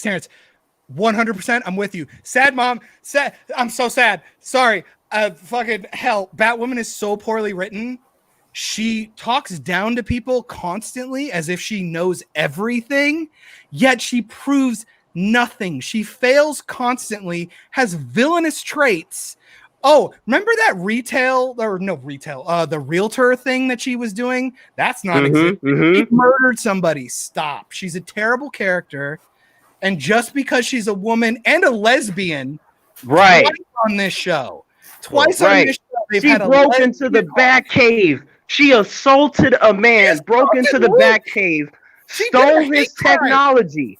She stole his stuff, and then she was like, how come people are comparing me to that man? It's because you stole his fucking shit, you dumb bitch. That's why they're comparing you to him. No, that's the one you picked. How about the lesbian teenager girl who doxed the mayor and all of Gotham and almost killed a bunch of people on a train because her parents were mad that she was a lesbian? And what about the female that just got invited to the fucking Batcave, right? She got invited to the Batcave. Why? Why did a random female get invited to the Batcave knowing all the secrets and they just met this bitch? It makes no fucking sense. Hey. As she says, don't get in my business. You brought her there. Hey. Exactly. Get out of here. Batwoman's garbage. Poop. Hey. Trash. No Batman, no Batwoman on this channel, man. No, don't start with me. I know, but Hey, Danny, I know you don't like to talk about it, but you know me. If I hear some bullshit, it is full speed ahead. It wasn't bullshit. She was just asking you to elaborate on a statement you made.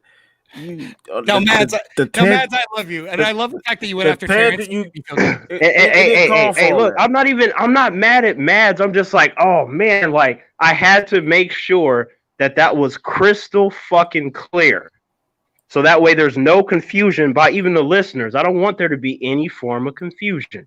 That's my only position. You hate all women, like all of them. Okay.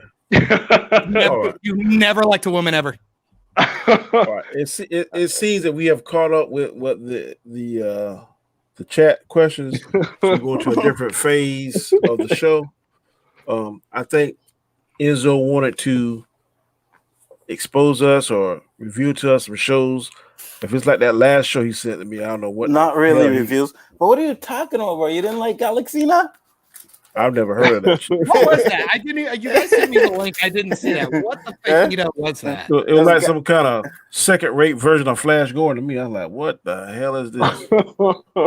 Flash. It was Galaxina. It's an old school movie that I watched. Oh my god! When I grew up, I loved that movie for some reason. But you'd have to watch the clip. It's extremely funny. And Matt's mama, we're going for the lulls. I swear. Yeah. Look. I've dealt with Mads plenty of times. I don't have a problem with Mads, but understand that I want the listeners to understand that Terrance is gonna do and say whatever the fuck he wants. Period. You talk to yourself in the third person. Well, yeah. Is Dwayne The Rock Johnson in here? No. Terrance is Terrance. Fair enough. All right, Dr. T giving you that medication. Yeah, so I just went through a list of like 80s movies, and I watched I took the list of most of the movies that I seen. Oh, I love porn. And some. So God. Sorry.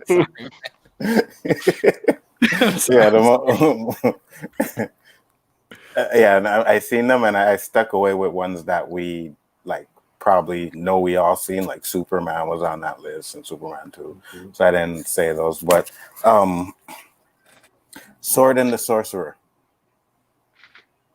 I don't think I know that one. Holy cow! Okay, I'm a bad man. You said Sword and the Sorcerer. That sounds really familiar. Sword and the Sorcerer.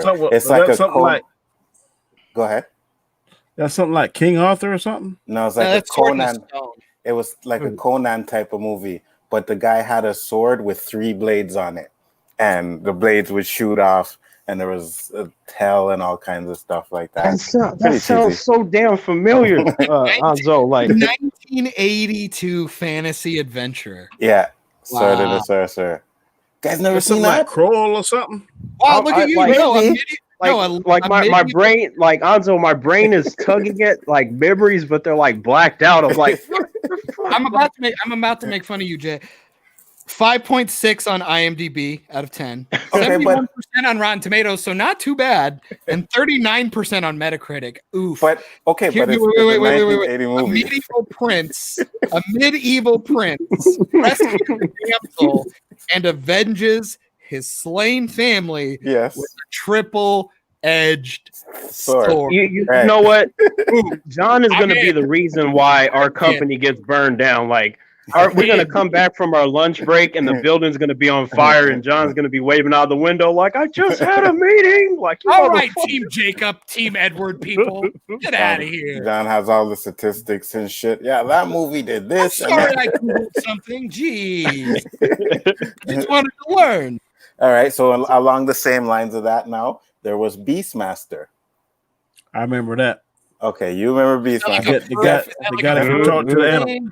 Yes. He had that black the black tiger and the two yes. little weasels or something. Yes, in his exactly. pouch. Yep. Exactly. So I figured Danny because he's and the damn hawk. I remember. Hawk. You remember Beastmaster? Okay. Yep. Dragon Slayer. Dragon Slayer. Why is everything in 1982, man? Because that's what I went through. No, that's the list. I went through the 80s and a little bit in the 90s. All right, I feel you. Uh-huh. Dragon Slayer. So some of you seen it? So Danny said he remembers that one. I haven't seen any of these. Damn. What are you talking about? I remember the name, but I can't remember. I just bought Small Soldiers to rewatch, man. Oh hell yeah, that is my shit. I had the entire Commando Elite set. Oh, Small Soldiers. Yeah, that was sick. That was Gorgonites, baby. Yeah, that movie was sick. Hey, I thought the Gorgonites were the bad guys. I was like, yeah, fuck them up. But then when Major Chip Hazard was just like, all right, let's blow them up and rip them apart, I was like, oh, the soldiers are the bad guys. Reviews coming later. I'm curious if it still holds up. It's been a very long time since I've that seen movie. Is awesome. I don't care. I'm very excited. I actually tried to look for some of these movies to watch, and I'm pretty sure they don't hold up. But I wanted to see some of them, like this next one, Space Hunter. You guys remember Space Hunter? No, it would require me. I don't know about that one. Space Hunter was with Ernie Hudson and oh my god, what was the guy's name? I don't think so. It kind of remind me. Was it something like I Come in Peace? No. It was one dude. He was on a planet and he was trying to save this girl. Ernie Hudson was like a bounty hunter that was trying to get the girl too, and they had to take him away from. There was this guy. He had his bunch of girls, and he is a robot with this thing on the back of his I watched Roger Rabbit. That's awesome. I tried to reach out and help you, boy. I don't know about that one. Yeah, Space Hunter. Yo, those were good movies, man. You guys should go back and watch them for real. I've been going through all kinds of old shit. You ever heard of? Since you're doing old ass stuff, you ever seen Bed Knobs and Broomsticks? I know it's like really old, but that sounds like something I might have seen, but I don't remember. That sounds like one of those films that like my film teacher showed in high school. Don't fucking be that way. I Come in Peace. I know we've seen that one, right? I've seen that one. Okay. Bed Knobs and Broomsticks. You know, John. The next time John goes into the Phantom Zone, he might come out insane because there have been characters that just lose their shit because they go back in there too many times. I won't be silenced. They had the two bounty hunters, right? I Come in Peace. I Come in Peace. Yeah, the ones from space. Yeah, with Dolph Lundgren. That's some kind of space. Was it space cocaine or some shit they were doing? Something like that. Yeah. Dolph Lundgren, huh? Yeah, I feel like I should have seen that. It's got Dolph Lundgren. Yeah, Dolph Lundgren in it, and he's a cop, and he's hunting down these space aliens. And you know, one of the last scenes in the trailer, he has the gun. He's like, "I come in peace." You know. So this was one of his earlier films, huh? Yeah, like his Punisher film. Did you know he made a Punisher movie? Yes, yeah, I did know that. Yeah, and he didn't have the skull on the shirt. It's so bad, it's kind of good. Like, yeah, he was taking out the Yakuza and different people. I remember that. Yeah, the movie wasn't bad. For its time, wasn't bad. Now we got Airplane. It was Airplane. It was an okay action movie. Yeah, it was okay. It's watchable. It's watchable. At least to make fun of. And Airplane. Classic, dude. Leslie Nielsen's awesome. Oh, Leslie Nielsen? Yeah, Airplane. I've heard of Airplane, but I haven't seen it. Okay, definitely. You gotta watch that one. Okay. Exterminator or The Exterminator. Oh, I love Arnold Schwarzenegger. No, not even. Is that a horror movie? Right? Back in the day, you know, we're growing up teenager, we have B movies. This movie was like a C or D movie. The Exterminator. My girlfriend is obsessed with that shit, dude. I bought her God bless Walmart for having the $5, like $3 movie section. I bought a 3 shark movie combo pack. Shark Exorcist, Raiders of the Lost Shark. I want to die. And I don't even know what are these porn parodies of like actual shark movies or what? I really like what dead ass serious. I wish they were because I've never seen And I understand that people think I'm a poo-pooer, like I hate everything. This is just absolutely untrue. These are abysmal, dude. Sure. Or like when with them damn titles, I would imagine. Like when we watch these kind of films, we have to turn a recording on, and we do commentary on it just in case it's a big pile of trash. And oh boy, they did not disappoint. It is absurd. What was that second one? You said it was Shark, the second coming. What was that second? I'm not even gonna tell you that one. Shark Exorcist. Google people. Go out. That's telling you about some of these humans, man. They be coming up with some crazy shit. It's literally the worst film I've ever seen in at least the last decade. No, I don't even want to try that one. I feel like every time I say that about a movie, John, then I see another one the next day, and I'm like, oh, I guess I made a mistake. I spoke too soon. Look, I need you to at least Google a screenshot of Shark Exorcist to understand that I am not here to lie. I'm not here to lie. I'm here to tell the truth. I need to tell the truth. You tell the truth. The truth. Yep. Welcome to Earth. Here's one. I'm sure we've all seen this one. Flash Gordon. Oh hell yeah! Yep. Okay. Yep. Classic ass movie. Star Wars: A New Hope. Without watching Flash Gordon, you're a bad person. Right, you can't watch Flash Gordon. Yeah, you have to have seen Flash Gordon for sure. Yeah, Flash Gordon. Like they was talking about remaking that for years, and I was like, I mean, I'd be too curious to not watch it. Like, what would you do with that? But all right, it'll be Guardians of the Galaxy. It's just what it'll be. Guardians of the Galaxy. I don't think so. Yeah, me neither. Depends on which route they go. As long as they don't go that jokey route.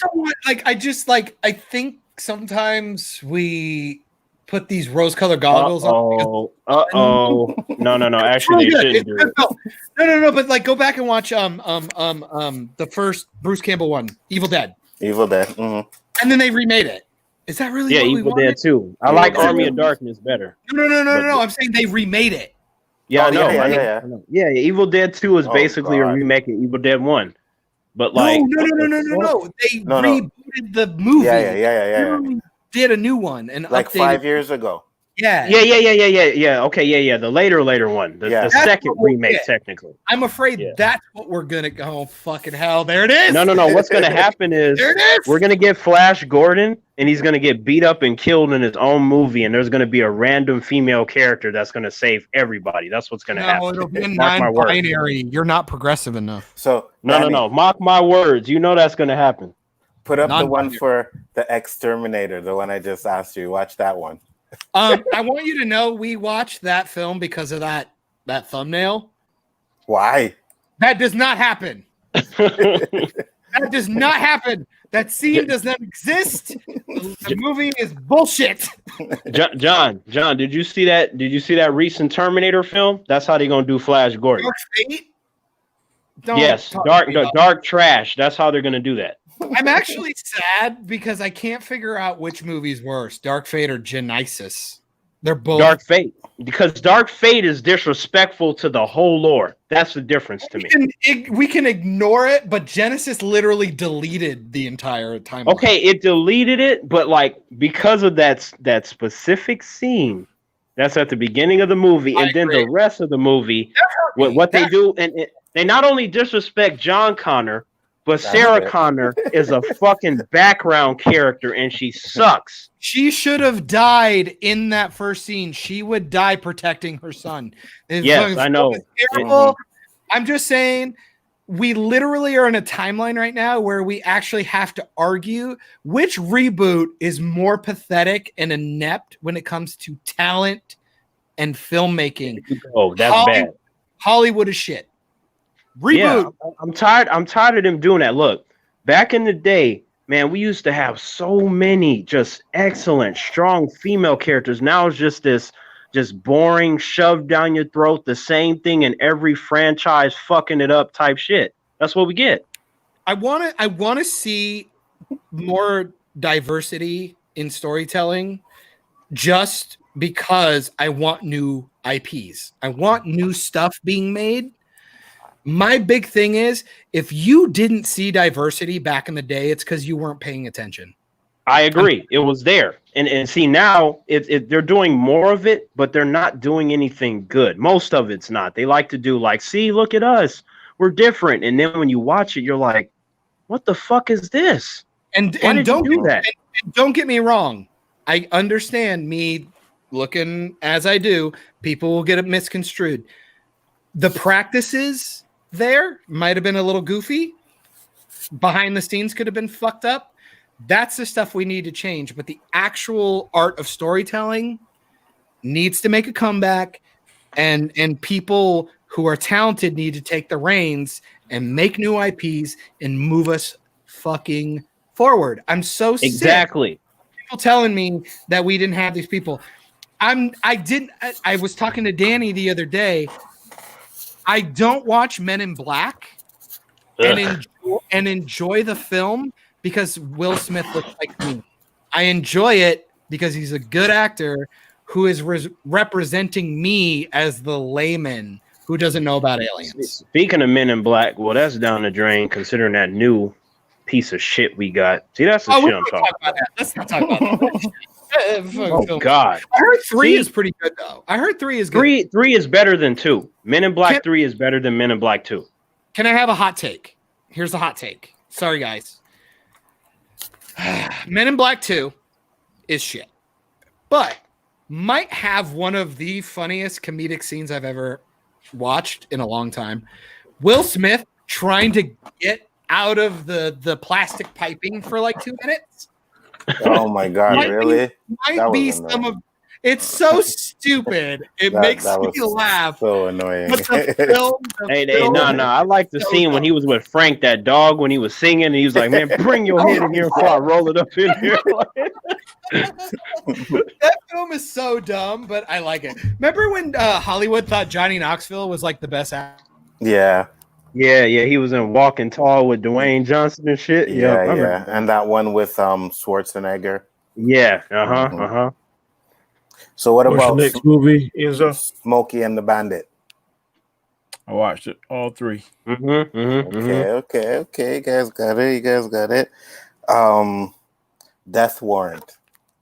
Jean-Claude Van Damme. Yeah, Jean-Claude Van Damme. That's when he was undercover cop in prison. Yep. That main dude that he fights at the end of the movie, Patrick Kilpatrick, like he is like the bad guy in almost all of the old school shit. Like if you pay attention, he's always there. He's either the main character or he's like the henchman for the main character. Yeah. He was a Sandman, wasn't it? What is his name? Yeah, that's it, Danny. That's it. We got Ghost Dad. Ghost Dad. Bill Cosby, right? Cosby. Ghost Dad, and then he had Leonard Part 6. Wait, who was in Ghost Dad? Bill Cosby. Bill Cosby. I don't think I've seen that one. Yeah, Bill Cosby was in Ghost Dad. He was a ghost for something, and I think his children tried to save him because something happened. Yeah, he got hit by a car. They had to find his body or something. Is it a drama or is it a horror movie or a thriller? It's like a comedy. Bill Cosby, comedy. Yeah. And then, I know, but I didn't know if he like just wanted to do something serious. I think he got hit by a car and he got hit by a car. Body or something. No, he got hit by a car and then he came home and didn't know he was dead, and his kids were the only ones that could see him. Huh, interesting. They brought him back to life at the end, though, right? If I'm not mistaken, I think was so. Was it really popular when it came out, or did it become really popular? No, it was popular. That one, and he did another one called Leonard Part 6.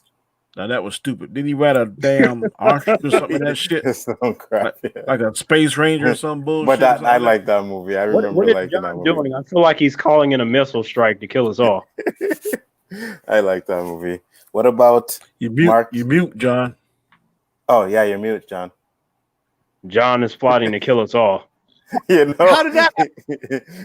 Oh my! You know, he's like, look at these beep. He's like, look at these morons. We're about to. No, I was trying to say, Ghost Dad is awesome. The other movie is complete trash. Ghost Dad is fun. No, I was gonna say I gotta yell at Austinator. Men in Black is so boring. I would rather watch the first Ghost Rider. First of all, Ghost Rider is a meme film. That's a meme. Second of all, saying Men in Black International is boring. Wow, what a disservice to how shit that film is. It is absurd. And how man, terrible that that is a film damn is. To me, shame the first I Ghost like. Rider wasn't all that bad. It was Ooh. fun, but dude, go back and rewatch it. It is Okay. You're talking about the first There's one, a Nicolas hold Cage, up. right? the first Yeah. I'm one. talking Yeah. about the first one. Look, Second one is that trash. movie. I Second saw one it the had first cool, day. scary stuff. I saw it the first day it came out with one of my buddies. Like he didn't know nothing about Ghost Rider, but I was like, "We're going to see Ghost Rider." I think it was like I was with him at his house, and I saw a commercial. I'm like, "Wait, that shit comes out today!" And we just drove to the theater immediately. But like, I That had part fun where- watching it, and it Even had Mendes is bae. moments. The part where he Even was on a Mendes is hot. motorcycle and the other rider was on the horse and leaving those Yeah. footprints. Uh-huh. Carter Dude, Slade. fucking Sam Elliott. Carter Slade, that's the best scene in the movie. Look, that Cool. movie has scenes in it that I love, like the Yeah. transformation scene when he was with But it Carter is silly. Slade. But That it's shit good. was dope. But the movie overall, to me, is mediocre. If I'm gonna be fair, and not just because I love Ghost Rider. The part of me is like wants to give it an A, but I'm like, it's not an A though. It's just not. No, it can't be fun. Hold on. So if you say you can't give it an A, Terrance, what would you give it? Because I give that like a C. C plus. I forgot what Right I in the gave it middle. at the time, but it to me, because I thought it was mediocre when I analyzed it, probably a C, maybe something Okay. like that. Okay, I'm I a- could deal with that. I'm a C plus. Eva Mendes is bae. I gotta ask. Well, if I'm gonna go out for Eva Mendes and give it an A, but that's not fair though. Yeah, boy, Hitch is the best rom com ever made. Okay, a little hyperbolic, but I like it. Do you guys watch Agents of Shield? I Yes. don't want to get onto a big thing. Gotta say- I watched it as soon as it dropped. Season 1, episode 1. Season 1 is pretty trash. When the Hydra stuff happens, the show gets incredible. Gotta say, I think they did the Robbie Reyes Ghost Rider. It was so fucking dope. It was better than the movies. Yeah, Sorry, it's awesome. yes. Thank you. Thank that for a long time. I was like, yo, you gotta watch it. My friend was like, oh shit, it's Johnny Blaze. I was like, no, that's Robbie Reyes. He actually comes Yeah, after boy. Danny Ketch, which is the second Ghost Rider. But yeah, they were I'm like, gonna what the see- fuck? It's so Like good. they didn't understand what I was talking So about. They good. was like, what you mean the fucking second one? I'm like, no, he's the third one. I'm like, look, just watch it. He's like, It's no, a spirit. I like the fact that you can hand it down. It makes it yes, cool. you can, and he has one of the most interesting storylines, and I like that. And This a is why I said minority. I was like, look, if you can give me one episode of Robbie, just him, I would be happy. They did a whole arc. He had the longest arc of the whole season, which was dope because I'm like, there's only so long you can do the skull on fire because that's expensive. So, what are they gonna do? Yeah. Austinator, I understand that Chris Hemsworth was the one in International. The film is shit. Don't fucking Austinator explain to me Shit, this. you had me going there with my Tessa Thompson shirt on, and then I set it on fire. Film is no shit. Oh, fucking Tessa Thompson, fucking Valkyrie bullshit. Where'd she get the Pegasus in Endgame? I don't know, like Valkyrie. Endgame sucks. I like Valkyrie because she tough and shit. Like whenever she be hurting people, I'd be imagining that she's hurting me. But that's not the point. The point is that Men in Black International, no. All right, good. So now let's go to the next one. The Adventures of Ford Fairlane. Austin, this is your fault. The Adventures of You Ford talking about Fairlane. with Andrew Dice Clay? Yeah. Wait. The Avengers. The one that had Adventures those... of Ford Fairlane. Andrew Dice Clay movie. No, I Never don't know seen about it? that one. I've No. never been to Vegas. I was a big I fan. thought you were talking about the Avengers, the other one. No, the Adventures. Adventures, yeah. Yeah. Not Avengers, Don't- Adventure. Gotcha. Yeah. No. You guys don't like Andrew Dice Clay? You guys didn't like Andrew He Dice all Clay? right. He was 5 minutes of fame. He was a fashion Yeah. fan. He He's was, on one but he track. was, 5 he was funny, minutes. though. Danny, Dennis, that's not fair. He wasn't 5 minutes. He was 6 minutes. yeah, there you go. Well, Sorry, Dennis Leary is a better Andrew Dice Clay. Sorry. Dennis Sorry, was not funny, sorry. too. No, Damn. he's funny too. Hard to Damn. kill. Yeah, hell yeah. With fucking Steven Seagal. Yeah. Yeah, when they fucking try to kill him and shit, I was like, oh man.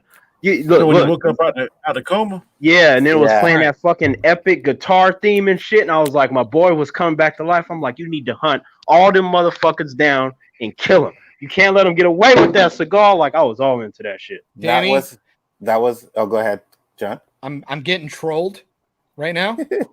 I got two things. One, can farts time travel? Yes, because they are particles in the cosmos. They are never ending. Yeah. Second, where was the Pegasus in MIB International? Are you drunk? Are you gaslighting me? Movie. Men in Black is not an MCU movie. I'm gonna lose my shit. Tessa Thompson was in both films. There's no reason why she should have had a Pegasus in Endgame. It's absurd, and I'm annoyed. Oh, Lord. Austinator, I love you to death right now. Oh boy, I feel like I'm being gaslighted. John, you know you can't start that. The last time Danny said that to me, when Danny said that to me, he threw me in the phantom zone. So like, I don't like when sentences start with that. No, Danny wants us to bring the chat in. If they're gonna bring the ruckus. We'll get with the chat. Don't worry about that. But you guys seen Hard to Kill, and which I think is the best one. But the guilty pleasure is Marked for Death. Oh yeah, with the Jamaicans. What was his name? Screwface. Screwface. Yeah, but Screwface power. He has 4 hours. I'm gonna fade away. I have no idea what we're talking about. You never seen? Yo, Danny.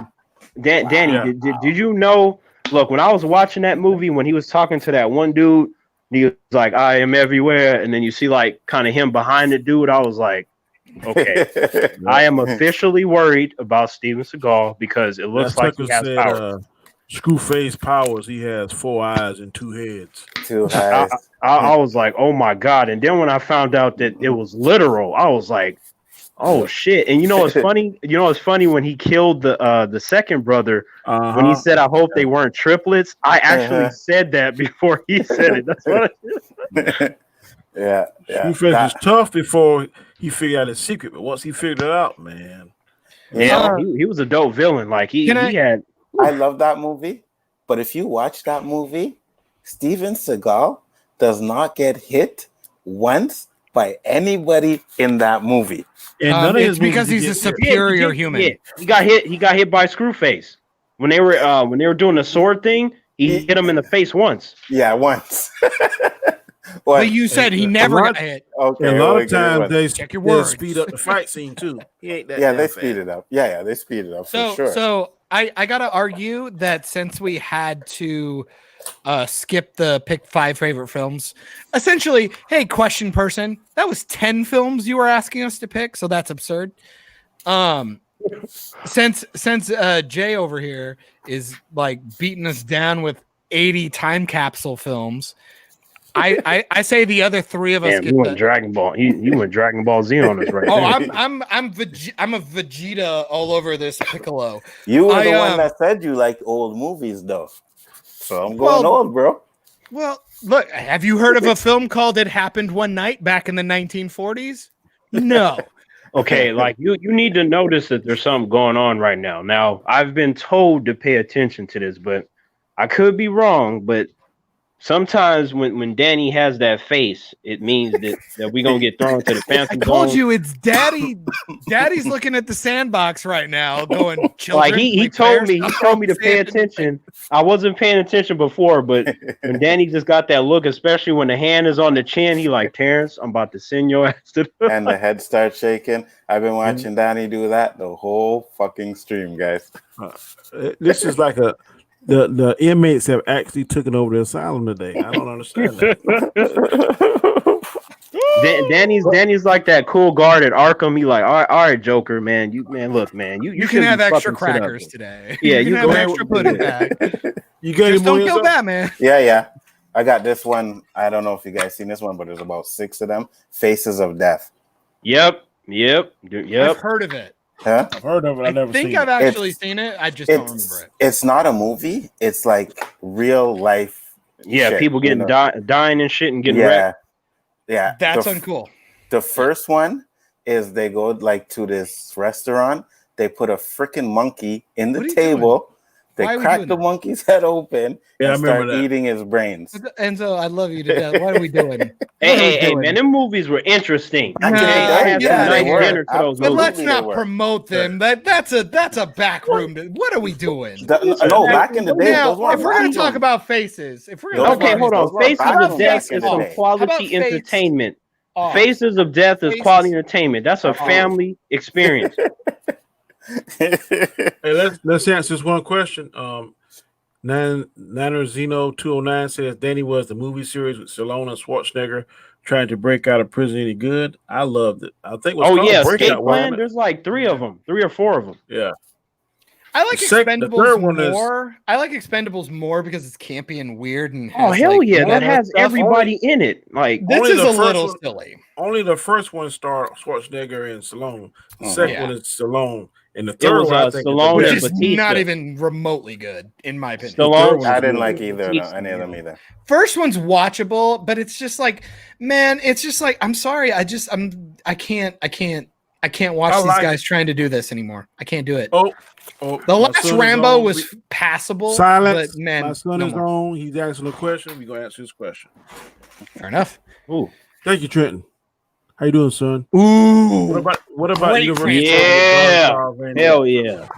great Hell yeah. franchise. I have that in Great my franchise. collection. Hell Him yeah. and Dolph Well, Lundgren. Hell yeah. I wouldn't say great franchise. I'd say Come great on. first. I'd say great It's first so movie. much fun. First The two first good. one Last was amazing. Universal Soldier: The Return. I like because it has Michael Jai White and Bill Goldberg in it. Like those two. I love me some Bill Goldberg. when He's not a downloaded strong that- actor, but it's fun.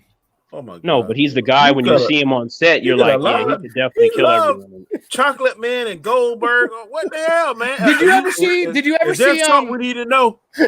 Did you ever see the Longest Yard remake with Adam Sandler? Yeah. Good shit. Yeah, It's a good I movie. like that movie. Good funny. shit. Yeah, Bill it's Goldberg funny. was funny. Come on, man. Yeah. Come on. Bill Goldberg be fucking shit up. Remember? Because I remember in the theater. He looks like me. I want to be represented. Hey, I remember in the theater everyone laughing because his character was getting wrecked the whole movie. You remember that, Danny? Mm-hmm. He was On getting what? beat up the whole movie, and in the end, he was like, "I have had enough," and I was just like, "Oh shit, yeah, he been getting fucked up the whole movie. He's about to wild out right now." From Bill Goldberg? Wild out. I Mhm. love Nick Cannon. Yeah, like he's gonna, because his character every time he tried to do something, like he wrecked a couple of people, but he would always get one up by Van Damme and shit, and then he'd get his head thrown through the wall or something. He's just like, I'm tired of this shit. Hey, we got about 30 minutes left. I want to transition to something else. This is going to be categories, and I got No, Austinator. Nobody saw I that got- film. Go home. I got I mean, 9 you're probably already home, movies. but I glad you're want to here. say that during the movie, the ending or part of the movie is like really, really cool. Okay. The first movie, have y'all seen The Score, starring Robert De Niro and Ed Norton? No, never seen it. Okay, it's basically Ed Norton is an asshole, and he comes up with this way to Just like steal real the life. scepter. Oh yes, I did Yep. see it. Yeah. And then at the end, he tries to double cross Robert De Niro, but somehow, and they don't show us in the movie, Robert De Niro was caught on to his little scam and switched him out, and he got the scepter, and Ed Norton had nothing. If you watch Wasn't it it's Gene really Hackman? Are you sure this No. isn't the Fockers Huh? 3? cool. Nuh-uh. It was Robert De Niro, Ed Norton, and Marlon Brando. Yeah, I remember that one. Godfather 5. Yep, seen it. Yeah. Second movie out, like I thought was really cool, was the Thomas Crown Affair, Ooh, starring that's a Pierce good one. Brosnan. Mhm. Ooh, Best remember James that. Bond. When at the end, when he he was actual good. I painting like he Daniel stole, Craig better. the actual painting he stole was still in the museum, Mhm. and he put all that stuff back and fooled all the cops. I thought that was cool. I like it better than the original. The original was a bank robbery starring Steve McQueen, but I didn't really care for that one. Steve McQueen. That is a beast right there. A lot of people don't know that he was trained by Bruce Lee. That is a legitimate beast. Yeah. The Italian Job starring Mark Wahlberg. Y'all ever watch that? Hell Original's yeah. good too. Original's That was good that. too. Egg Norton was in that as well. He was an Mhm. asshole again. Stole all the gold. Thought he was going to outsmart Mark Wahlberg. No, try an all-star cast, dude. Seth Green's in it. Yep. Donald Sutherland. Like, come on, man. It's so Yep. good. The Jason only reason Statham why was in there too. it's the only reason why Mini Coopers ever fucking sold ever is because of that film. So what made movie, you a fan of Seth Green? For me, it was seeing him in Buffy the Vampire Slayer. Hell yes. Yeah. Hell yes. Robot movie, Chicken. Yeah.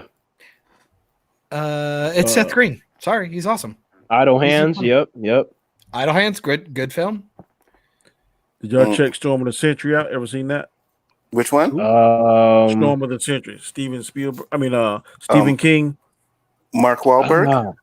No. The devil, like this I'm thinking of demon Quiet came Storm. to the island, and he had the it, kids in some kind of hypnotic state, and they had to pull rocks out this bag, and whoever had the black rock, the demon would take their child and train them in his ways. I don't know if I've seen that, but guys, that I feel like we delved into the like. Have you seen this video portion of the podcast? Like, I'm so young. Yeah, you're too young to go into the Phantom Zone, John. I don't know cool shit, man. Like I feel like I can put you somewhere until we get finished. Okay. Y'all seen the Book of Eli? Yeah. Oh, hell yeah. Absolutely. Bring me back. Thank you. Fucking hell. It's one of my favorite sci-fi films ever. It's one that requires 2 watches. You watch it once. I did not know that sucker was blind until the end. I didn't either. The whole theater, we were like, what?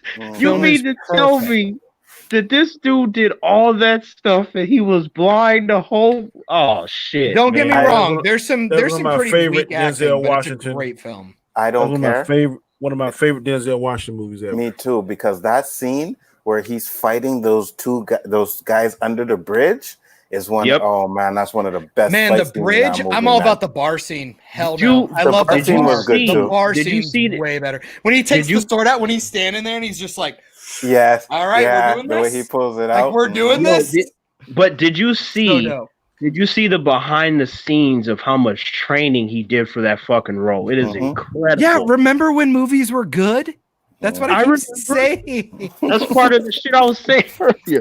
But Danny, I got to tell you this. Yeah. When the Book of Eli came out, I kid you not, this is what I did. Like, I saw that trailer and I was so enamored with it. When I went with my friends to see that movie, I actually carried a Bible with me. Oh, legit Bible. That was also a twist too, because that guy was looking for the Bible, but then he found out it was actually Braille. Right. Yeah. That was good. I'm gonna send you guys. I hate to kind of show myself, but I grew up with a really good friend of mine. He's huge into movies like me, just galaxy brain, trigonometry guy, just like me.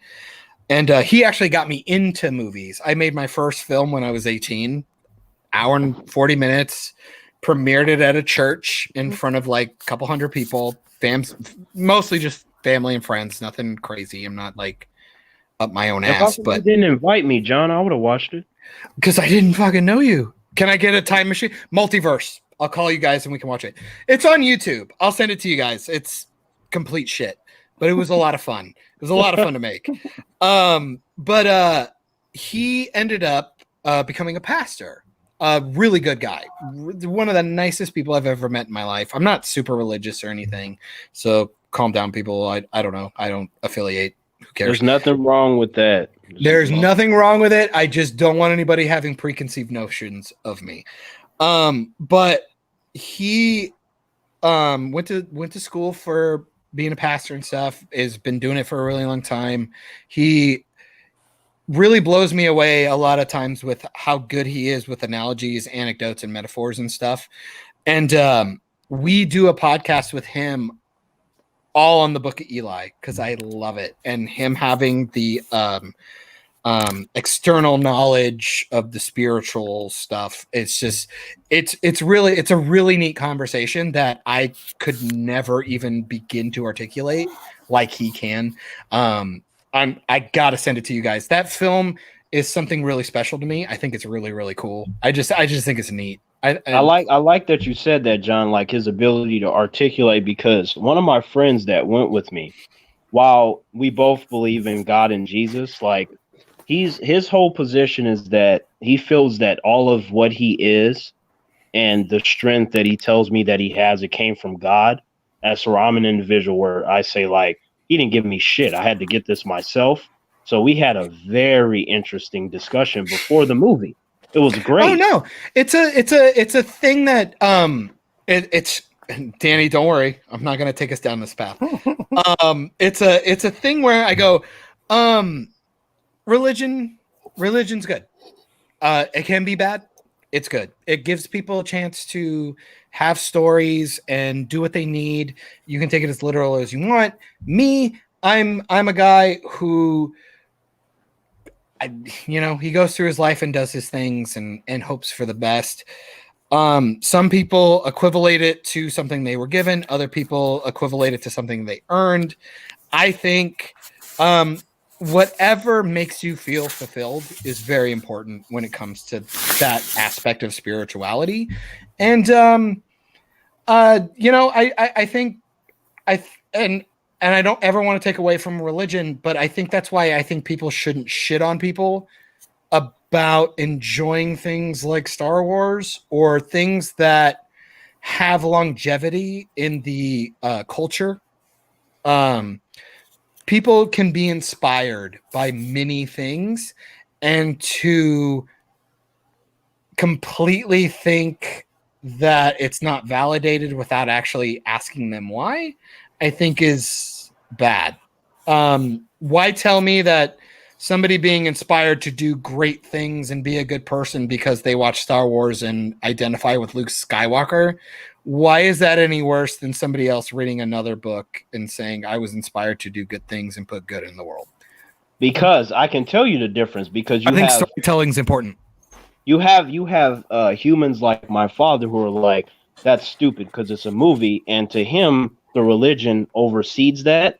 And my whole position is that it is unfair, but my position is this: look, I don't really think that religion in itself is good. I think that the person is either good or bad.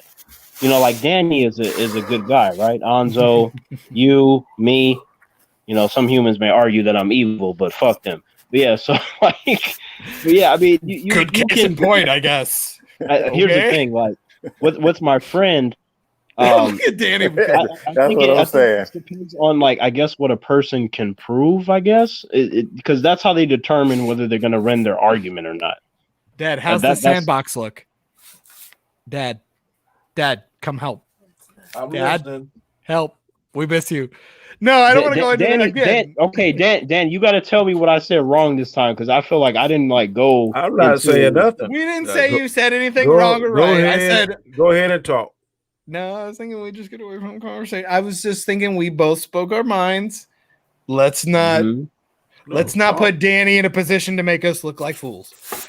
I don't want to get phantom zoned again, guys. It hurts. I'm telling y'all to go ahead and talk. So it burns. Go ahead and talk. Nah, let's go back to that. That's pretty much. Go watch Book of Eli. Go back and watch Book of Eli. Book of Eli is good. I don't think we want to get into Can I say this though, Danny? Your son, Trenton.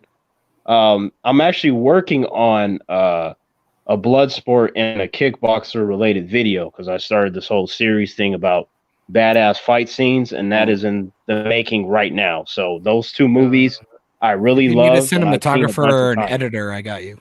I love the blood sport, but I wasn't a big fan of kickboxer. Kickboxer was weak. Bloodsport was way better. I love sport. When I graduated, I like the training scenes in Kickboxer, and I love the You see the training scene where he kicks the tree and he's kicking it, and he breaks all his that shit. Stuff, and then Tung Po, man, Tung Po was a badass. I like Tung Po. Yeah, I like the first and second Kickboxer. After that, it went kind of crazy. Wait, so Danny, you stopped at 2? Or No, talking about on the list. That No, was on five. Kickboxer. You said you saw the first two. Yeah, First two. I saw all five. In one turn, Sasha, he took over Yeah, the franchise off for what was that movie? Family Ties or some shit TV show he yeah, played yeah. on. Yeah, Like I didn't care for his. yeah, I didn't care. he was all right. I mean, I liked the first one. The second one I thought was cool, and then the third one, fourth one, and then the fifth one, I didn't really care for it all. But Mark Dacascos, that actor who we later saw in John Wick 3, was one of his final fights. Like, I really like that martial artist a lot, which To me, is one what of the made best me franchises that got better as it went along was Undisputed. I love all of those. It started with Wesley Snipes and Vin Rings, then it went to Michael Jai White, and then Scott Adkins took it over. I like all of those. Yeah, I think there's like 4 of them. I think the fourth one is called Boyaka. Yeah, Booyaka, yeah. Like Booyaka. I think the first movie is the strongest in terms of storytelling, and then I really like 2, and then after that I was cool with them, but I really repped the first one and then the second one. I just like the fighting style of Scott Adkins. That sucker, man. I know it's not practical. I'm not a martial art expert. I don't want to go down that road, but just his fighting style draws me to the TV, to the screen. Exactly. That's what you need, Danny. Like, because what a lot of people may not understand is that when it comes to films and shows, you have to entertain them. A lot of like what I tell people is that when it comes to real fighting, your job is to get rid of the opponent as fast as possible. But in terms of entertainment, you don't want to do that. They want to see the bouncing back and forth and the flips and the kicks and that kind of thing. That's what they like. You know what I'm saying? Yeah. So yeah, I get it. Another movie on my list was The Sixth Sense with Bruce Willis. Yep. You didn't realize he was dead until the end of the damn movie. It's just classic. I mean, it's considered the best twist in cinema history, so it earned it. Congratulations! And if you go back and watch, it built it up really well with like I don't know, man, reds and stuff like that. So. I'm not going to debate that, but I'll tell you what. When I was watching Split, when it got to that ending and it played that music, and you realized it was connected to Unbreakable, everybody lost their shit. I did not see that shit coming. But again, that's a good twist. But I'm saying this was, and also the fact that it's made by the same guy. Which twist? What did I miss? I'm saying that The Sixth Sense is considered one of the best. I agree. Twists in cinema history. I agree. I'm sorry, it's really playing it back. Do you not agree with that, John? I did not know he was dead. Wait, what? The end. I'm asking, did you not agree with that? Oh, no, no. Terrance apparently doesn't agree with me. He thinks no. That's not what I said. I said I don't want to debate that, but what I said is that the experience that myself and others had while watching Split, when we realized that it was connected to Unbreakable, that seemed to get a collective, what the fuck are we going to get another one type thing. So that's the only reason why I brought that. I agree with. No, I think that's cool, but it required the building of that world. I'm saying Sixth Sense alone, its own film, is considered one of the. It's like the twist. You know it's like why? what people strive for. You know why? Because when you go back and watch that movie, you see all the fucking things, and it's like, oh my god, he's sitting there, and it looks like he's talking to the woman, but she's not talking to him, and he's in the restaurant with his ENZO. wife. Yeah. Remember when I was saying how like knowing information down the road when you watch it a second time makes it way better? Yeah. That's what I mean about comic book movies and here's what I tell you. Like, for me, that never happens with me though. It's like when I watch something, I either like it or I don't. It doesn't get better or worse the next time I watch it. That's never happened. That doesn't hold water, because if you watch damn Green Lantern 50 million times, it's still gonna suck. Exactly. But a good film can be better. A bad film could potentially get better, but a bad film could get worse. That's what I'm talking about. Jedi gets worse. Okay, but I get what you're saying, but that's never happened to me. I never went, this is good, and I'm gonna watch I've read the books and go back to see the movie, because I've read The Rise of Skywalker, and after reading that, That's different though. That's the book is being made after the film has come out. I'm talking more like, so like Harry Potter. They have to cut a bunch of shit out. I'm not a Harry Potter fan. Like, don't even get it twisted. Shit, I am. they didn't cut too much out. I read all the books. They did cut stuff out. Tom Bombadil. Not- People get pissed off about Tom Bombadil stuff in Lord of the Rings. I don't care about that, but that's me. But you watch Lord of the Rings and somebody goes back and reads the books and then they get the Tom Bombadil stuff. They'll go, well, why wasn't it there? Oh, that could have been better. Those are some masterful movies right there. But Lord of the Rings. You know what I mean? Absolutely. But I'm saying like, let's think like, I mean, what's a good thing? Like, okay, Age of Ultron's a fun one. Because it's not a particularly beloved MCU film. I have a lot of problems with it. I think Ultron's the worst part. Where Ultron, if you watch the cartoons and read the comic books, I love Ultron. cool. You know what's He's funny about that? I told someone, I said, we're having this discussion about how they messed up the Mandarin, but technically they messed up Ultron even more. Absolutely. Even more. Absolutely. Yeah. I disagree. What do you mean you did? Oh, No, What do you man. mean you disagree? No, The I facts gotta of the characters are Danny, there. No, let Danny go. I love the actor, and I think James. No, Spader we is- all Oh, love the I love actor. the I'm voice. talking about I the love the voice. character. Mm-hmm. Like, I love the Ultron. actor. His voice is epic. It's just that character in comparison to the comic book Ultron. Oh no. Yeah, Ultron's almost impossible to kill in the comic book. In this It's movie, a pretty. He A lot of slaughtered people- billions of people Yeah. in the I comic still books. don't think that he's dead. He got his conscience in somebody. And that's just, fine. That's just fine. like I'm talking just about like the film. Lawnmower Man. That's You watch fine, that's Lawnmower fine. Man? yeah. Sadly, yes. That's such he got into the damn web. Mm-hmm. I just to me his. If we're I gonna- just. They, I'm sorry. man, If you mind, I gotta throw this one out here. Because I go know ahead. not a lot of people watch this. I don't know how particularly well received it is. I don't know if it's good. I enjoy it a lot. There's an animated movie for the Avengers called The Next Avengers, where the kids are there. That's what I expected Ultron to be. And he wasn't even close. And that's more accurate than the fucking movie. It felt weak. That's more accurate. It felt weak. And I think sometimes they tailor the characters around the personality of the actor portraying them. Oh, I think James Spader and I think that's part of the many mistakes that they make, because that character Ultron did absolutely nothing the entire movie. A character that killed billions of people in the comic. All he did was get upgrades for no fucking reason. He's only half the reason why Vision got made. That's it. Exactly. I'm just like, why you getting upgrades for? You ain't doing shit. He talking about humans. I'm like, for somebody to talk about humans, you ain't doing shit about it, my boy. And wasn't he by the end all vibranium? Yes. But yeah, she could pull his heart out so easy, right? Yeah, remember Claw was a cool character? Hey, Enzo, remember that scene where he was scaring Black Widow and he ripped the old self apart to get another upgrade? I'm like, so you mean to tell me I'm gonna show you something your beautiful. highlight of the movie is intimidating the heroes but not really damaging them at all? That's it?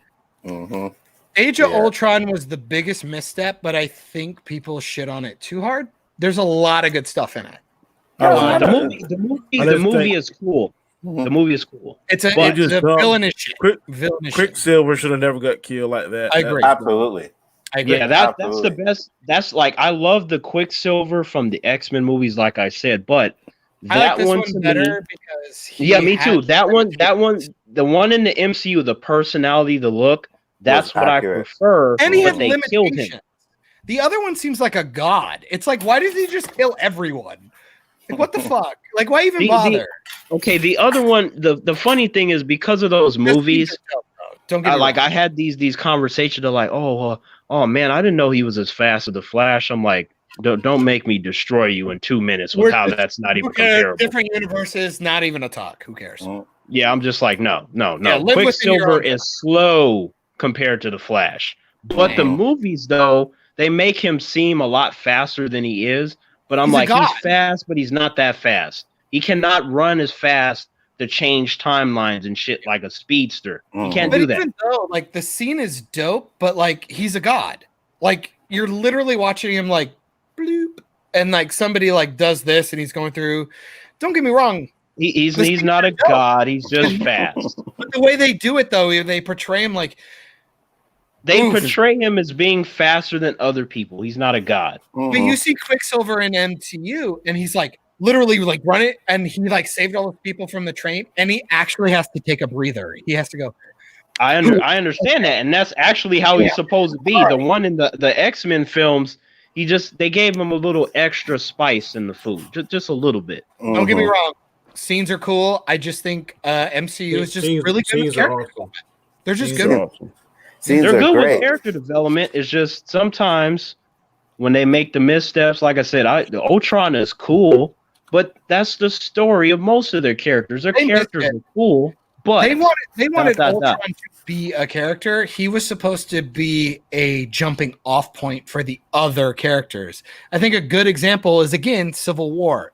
Zemo, he's just a dude who wants. Zemo is trash in Civil War. That's not Zemo, but in Falcon and Winter Soldier, he's not the comic guy. I get that. No, we might get him in the Winter Soldier Falcon. I know.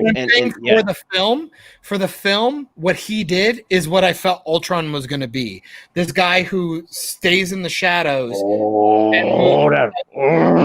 Not you, John. And moves. That question. Oh, what? Oh, okay. That's not me. Where's the dragon? My name? I didn't do that.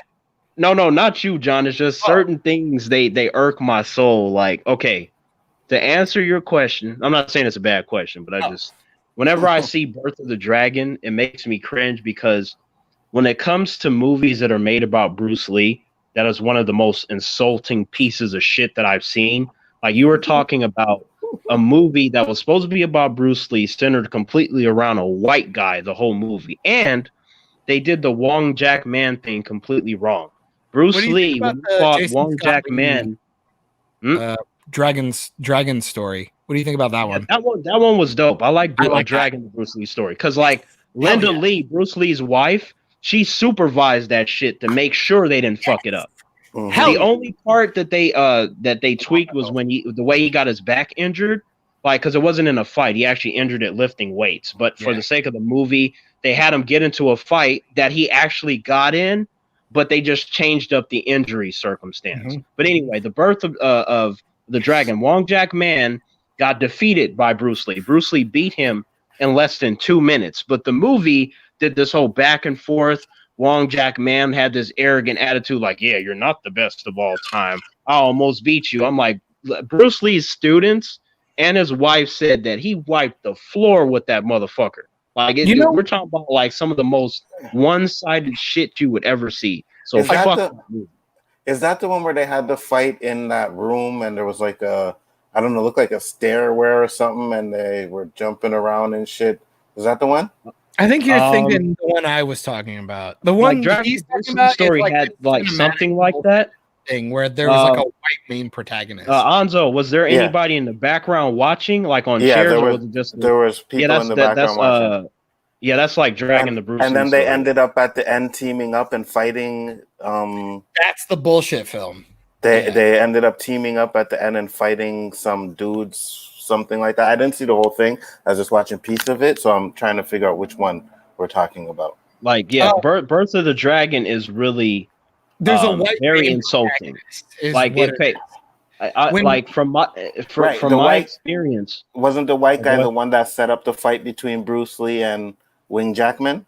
The two ones we're talking about are different films. I don't know how it works, but the 2017 film, if people want to get pissed off about whitewashing Hollywood and shit like that, that's a film you can cite because that's a bullshit. And it's not only that too. It's like the history is wrong. Like, most people that I've ever talked to about Bruce Lee, they don't know shit about him. Nothing.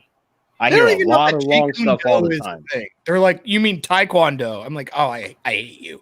I hate you." No, but I mean, they say a lot of things that is wrong, but then that's not the bad part because nobody knows everything. The part that I don't like is that these fools try to tell me that I'm wrong and I can show them shit, and I've often made them look stupid. I'm like, you are talking to someone that not has only studied in that, but I spent many years studying this man that I was fascinated by. You're not going to tell me that I'm wrong. I will fuck your ass up. Like, Birth of the Dragon is the one I was talking about.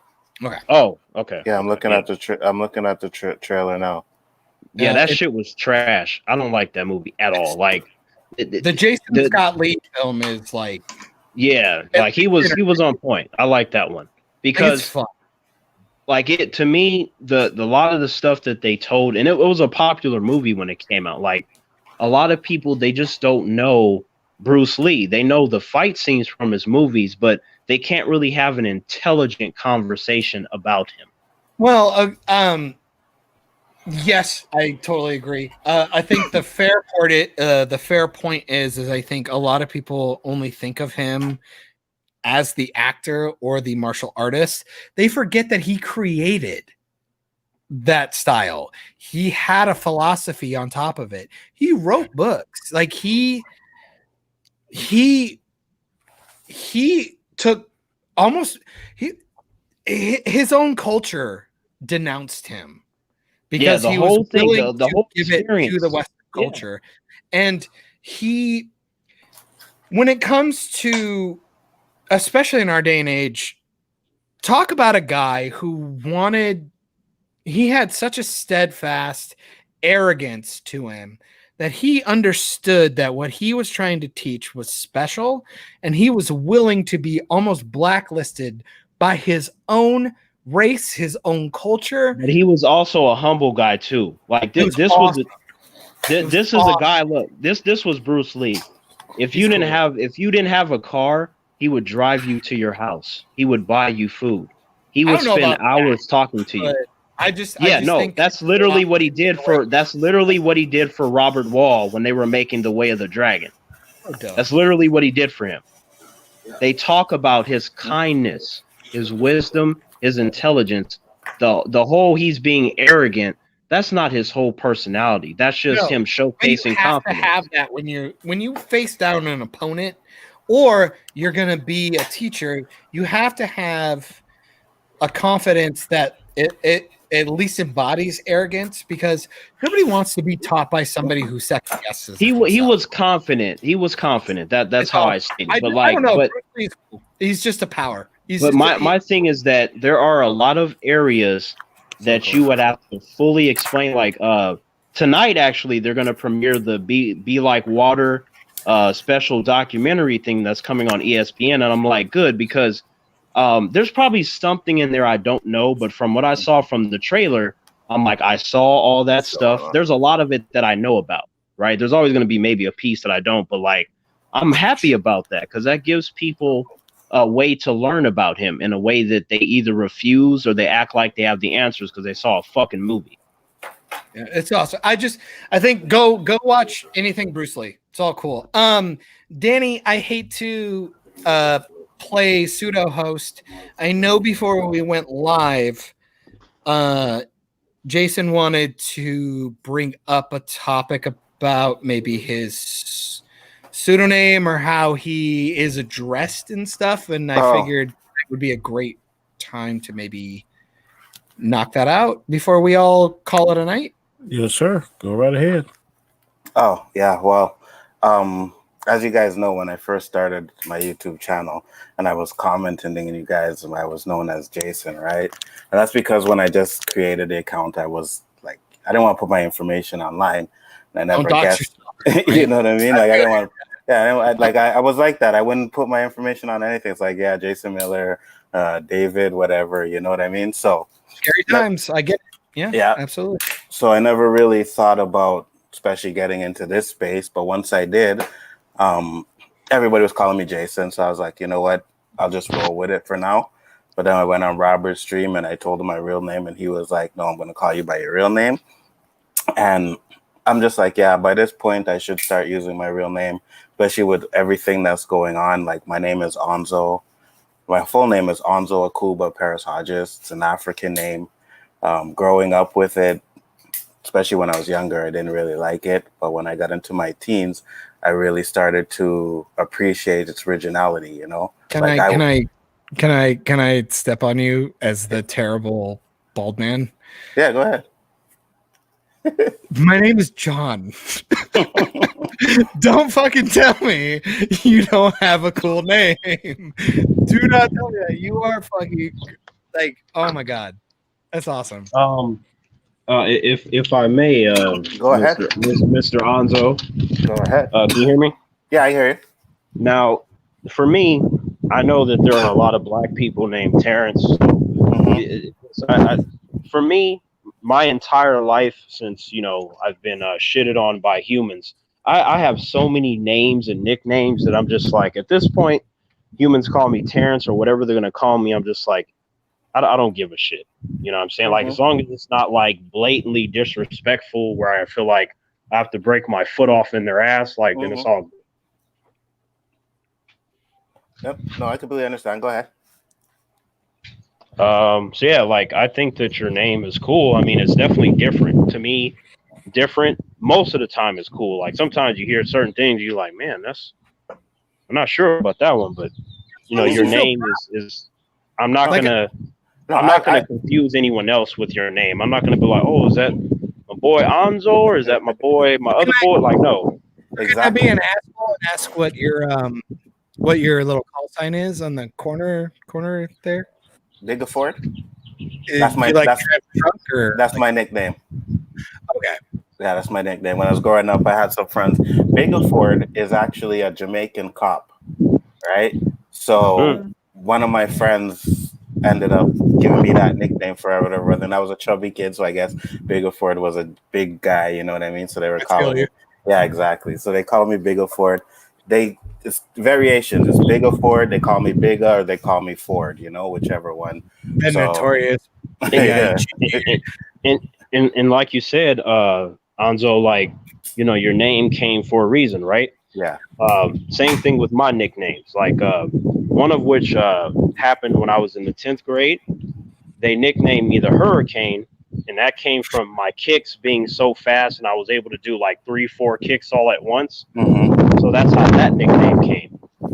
So it was one of those things because I was told that you're not supposed to give yourself a nickname. It's supposed to come. Like I noticed, like like the UFC fighters, Chuck the Iceman, Liddell, and so on and so on. Like people give them to you, and it just kind of sticks. Exactly. And for me, all of my nicknames were given to me by fucking humans, and it was just like, sometimes they would ask me how do I feel. Other times they didn't care, and they were just like, do you have a problem with this? I'm like, not really, but do you know my real name? And a lot of times they said no. They just thought that for whatever reason, a nickname that they gave me was my real name. And I was like, look, humans, you can call me what you're going to call me, but just know that my name is Terrance and you could just do whatever you will. And it's like, shit talking and stuff is fine. It's like, I'm more of the whole, as long as you don't touch me, you can talk all the shit you want. You can be mad with all those stupid ass emotions. You can do whatever you want as long as you don't cross the line. I gotta, so I'm gonna say two things. One, ENZO. Yes. Anzo. Your fucking name is way cooler than your handle, so I hope you change it. First of all, what's that? I hope you use your real name as your handle from now on because it's way more dope. It's so cool. Also, I peek behind the curtain. Gotta throw this out there. I want to humanize Terrance a little bit because he's a little abrasive. He's a good guy. We do it for the lulz. Also, we're both very versed in what we talk about. I would imagine. Our passion. One of my favorite memories already with you guys. I think this is Terrance. Can you put your mic on mute because the wind is blowing on really loud? My apologies. I don't know if this is the third or fourth stream I've had. Terrance is awesome. I've loved this. One of my favorite memories already is if you guys want to know, he's gonna be pissed that I said this. He's a bit of a teddy bear. The guy kept calling me Jonathan. on the first stream. My name is John, John, not Jonathan. I know that now. Yeah, he would not know that, and there's no reason he would know that. Mm-hmm. If that doesn't show that he respects people and means to come out of the gate with respect, don't get it twisted. Being abrasive doesn't mean we don't respect each other. Okay, absolutely. John. Yeah. I want the humans to not get that twisted. What you said. Look, if 99% of humans were to die tomorrow, I would drink a glass of lemonade with 4 ice cubes with my feet kicked up. There are only a couple of humans on this entire planet that I'd be willing to die for with no hesitation. Well, the rest of them, don't do that for me. Calm down. No, but I'm serious. And you know, so but this whole like, oh man, you know, I usually chill. I'm not gonna go out of my way to disrespect a human, but I'm not gonna let a human walk all over me. I don't give a fuck who they are. It could be the president, it could be God, it could be whoever. You're not gonna do that to Terrance. Like, and I don't care how mad they get and how many pitchforks they like to bring. I'm like, I will take everybody on because I'm used to doing that shit anyway. So bring it on. I'm glad he came in strong like that, because once we got off the stream, because he called me Jonathan about 90 times, we get into the stream. I go, actually, my name's like John.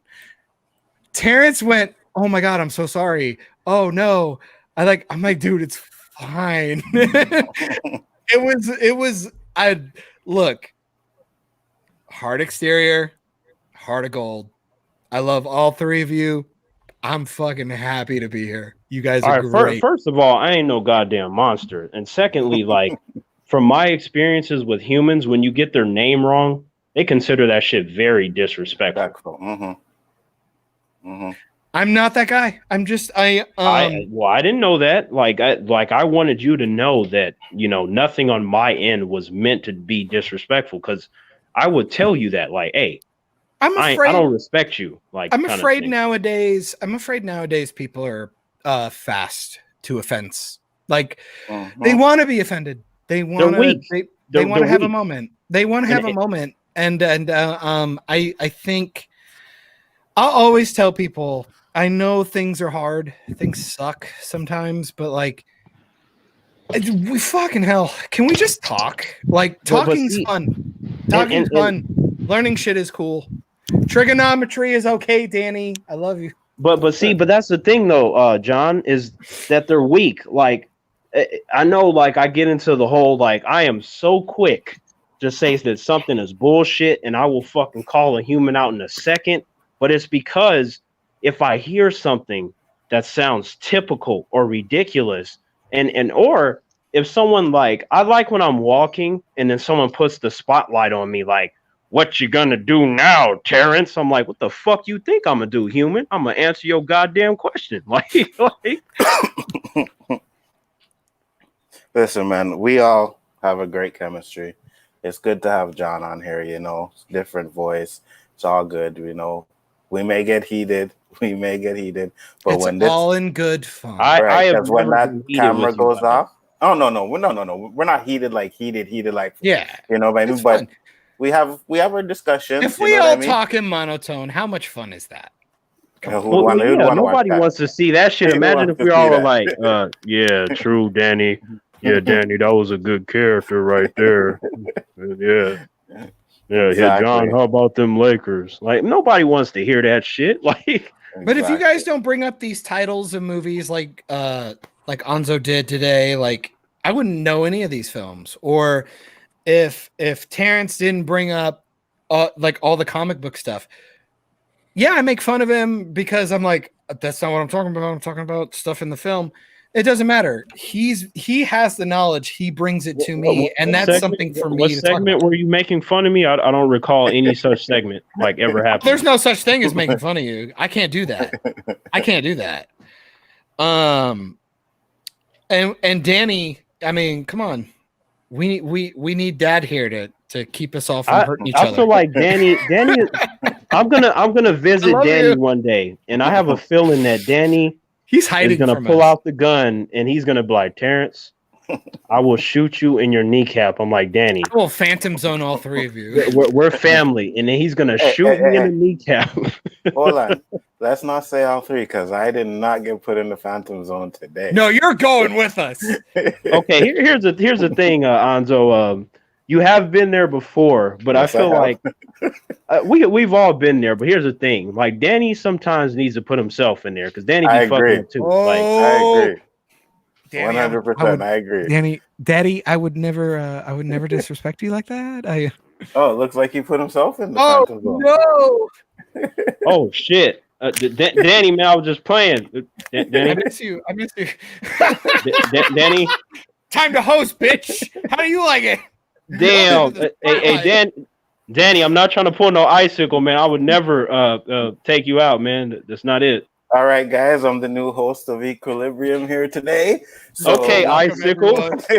We will have some order in this place today. Fucking Enzo just icicled Danny. Enzo, it's only been 10 seconds, but somehow this has been the greatest stream. Dang, he said, "Are you fucking happy, Terrance?" That hurts my heart. That is. Damn, Danny, man, I am truly devastated. I don't know, he's blaming you too because with his blank man and his meteor man statement, that definitely. Damn.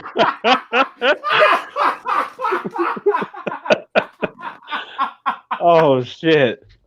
I can't breathe, man. Like if I end up dead, like.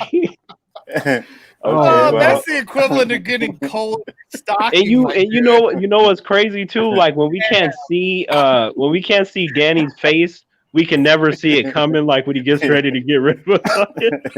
Oh, that's fucked up. It's okay. I knew it was coming. So.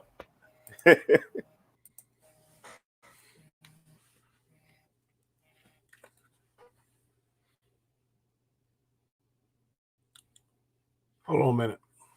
Now, how y'all like the Phantom Zone? That would have been really awesome. You know what? If you had said something after you kicked us out. You know what's crazy, Danny, about that? When you put me and everyone else in the Phantom Zone, and all I heard was silence. That took me back to my elementary days where I'd just be walking around and it'd be nothing but silence. Don't leave me in my own head like that. Hello, is anybody there? Ain't nobody saying shit. I love the fact that this is only supposed to be 3 hours, but I feel like ever since I got brought on the cast, I completely screwed all that up. No. Hey, this was happening with me. And Enzo and Danny will tell you. Danny be like, okay. Good. I don't want to just blame myself. I don't have nothing else better to do today, and that's why we're going over 3 hours. Like, if I had something better else to do. Danny, how many? I got a girl in the other room that I would consider something better to do, quote unquote. Oh shit! Yeah, I see how it is, John. Okay, see. No, I love like y'all that, John. Don't get me wrong. John, a shit like that that's making me want to drop you in the lava now. See that's that fucking wizard shit right there. Well, that just his ass. That feels like jealousy. That's what that feels jealousy. like. No. See, if I was jealous, I would have dropped you, John. I would have dropped you. How dare you'll miss me. You go ahead and drop me, but you'll miss me next week. I don't know. I'm not really accustomed to missing humans. You're like, nah. But I might have to drop. Sorry, guys. I got to work in the morning. I got stuff to do. As per usual, thank you for all of the good discussions. Thank you for the good movie lists, Enzo and Danny. No problem. Check out some of those movies, man. I'm very excited. I'm just gonna have three to go, but I know that I wasn't gonna be able to present them, so I just dropped my. You already gave me like 20. You guys were so bad. Hold on. Why don't you present them now? Yeah, I want to hear the three. Yeah. Well, I gotta leave. I'm not saying you're done. I'm not saying the shift is done, but I might have to drop out. Sorry. Sorry, my guys. Don't do it, John. John, we believe in you. All right. Well, am I allowed? Go ahead. No, peer pressure is fine. Yeah, keep going. I'll be back. Mine gonna be quick. Crossroads. I don't know if you remember that. That's one of my favorite movies. I watched that when I was in high school. Is where Ralph, the guy that played Karate Kid. Blues guitarist. Or are you talking about the other one? Ralph Macchio. Yeah. Yeah. He went to hell. to play against Steve Vai, who was the Devil's champion. And he outplayed him for the guitar playoff for the soul of him and the old guy. Right. Never seen that. That's one of my favorite. Okay. It's called Crossroads. You check it out. Mm-hmm, This guy soul and soul learned how to play. I think his name was Willie Brown or something like that. He learned how to play the harmonica. And then by the time for him to die, he didn't want to go to hell. So he got Ralph Macchio to play for his soul, and he beat the Devil's champion. Yep. I got a friend that loves that. Yeah, it's like a cult following movie. Never heard of it. My last two, which I love, is one is Rounders. Right. The card game. I like the last one with Matt Damon, and he figures out how to beat the Russian, and the guy said, "Pay that man his money." Straight up. So that's one of my favorite movies. And I like 21.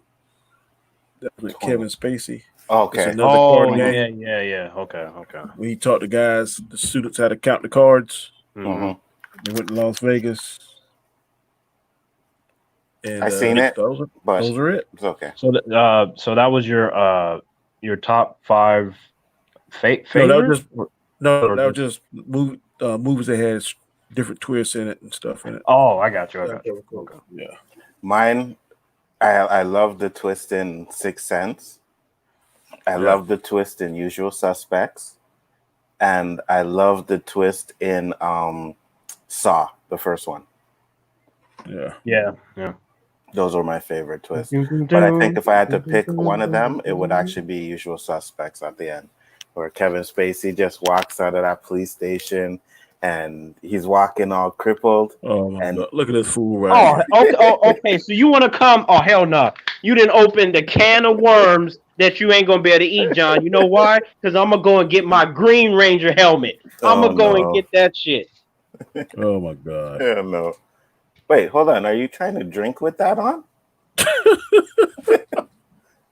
You can't even use a straw. We all know that Tommy and Jason are equal when it comes to fighting skills, boy. And I can guarantee you Terrance has the green helmet at home. Shit, I'm about to go get it from somebody right now. Hang on. Give me like 20 minutes. No, you will not give me 20 minutes. I can tell you that right now. But what is that shit? Is that looks like the wand that that's a glamour ring. It's a light. I think they call it glamour ring. Yeah, for doing nails and shit. No. Yeah, you're mute, John. Fucking, that looks like fucking Nikki's wand or whatever from Runaways. That's what that shit looks like. You're mute, John. You're mute.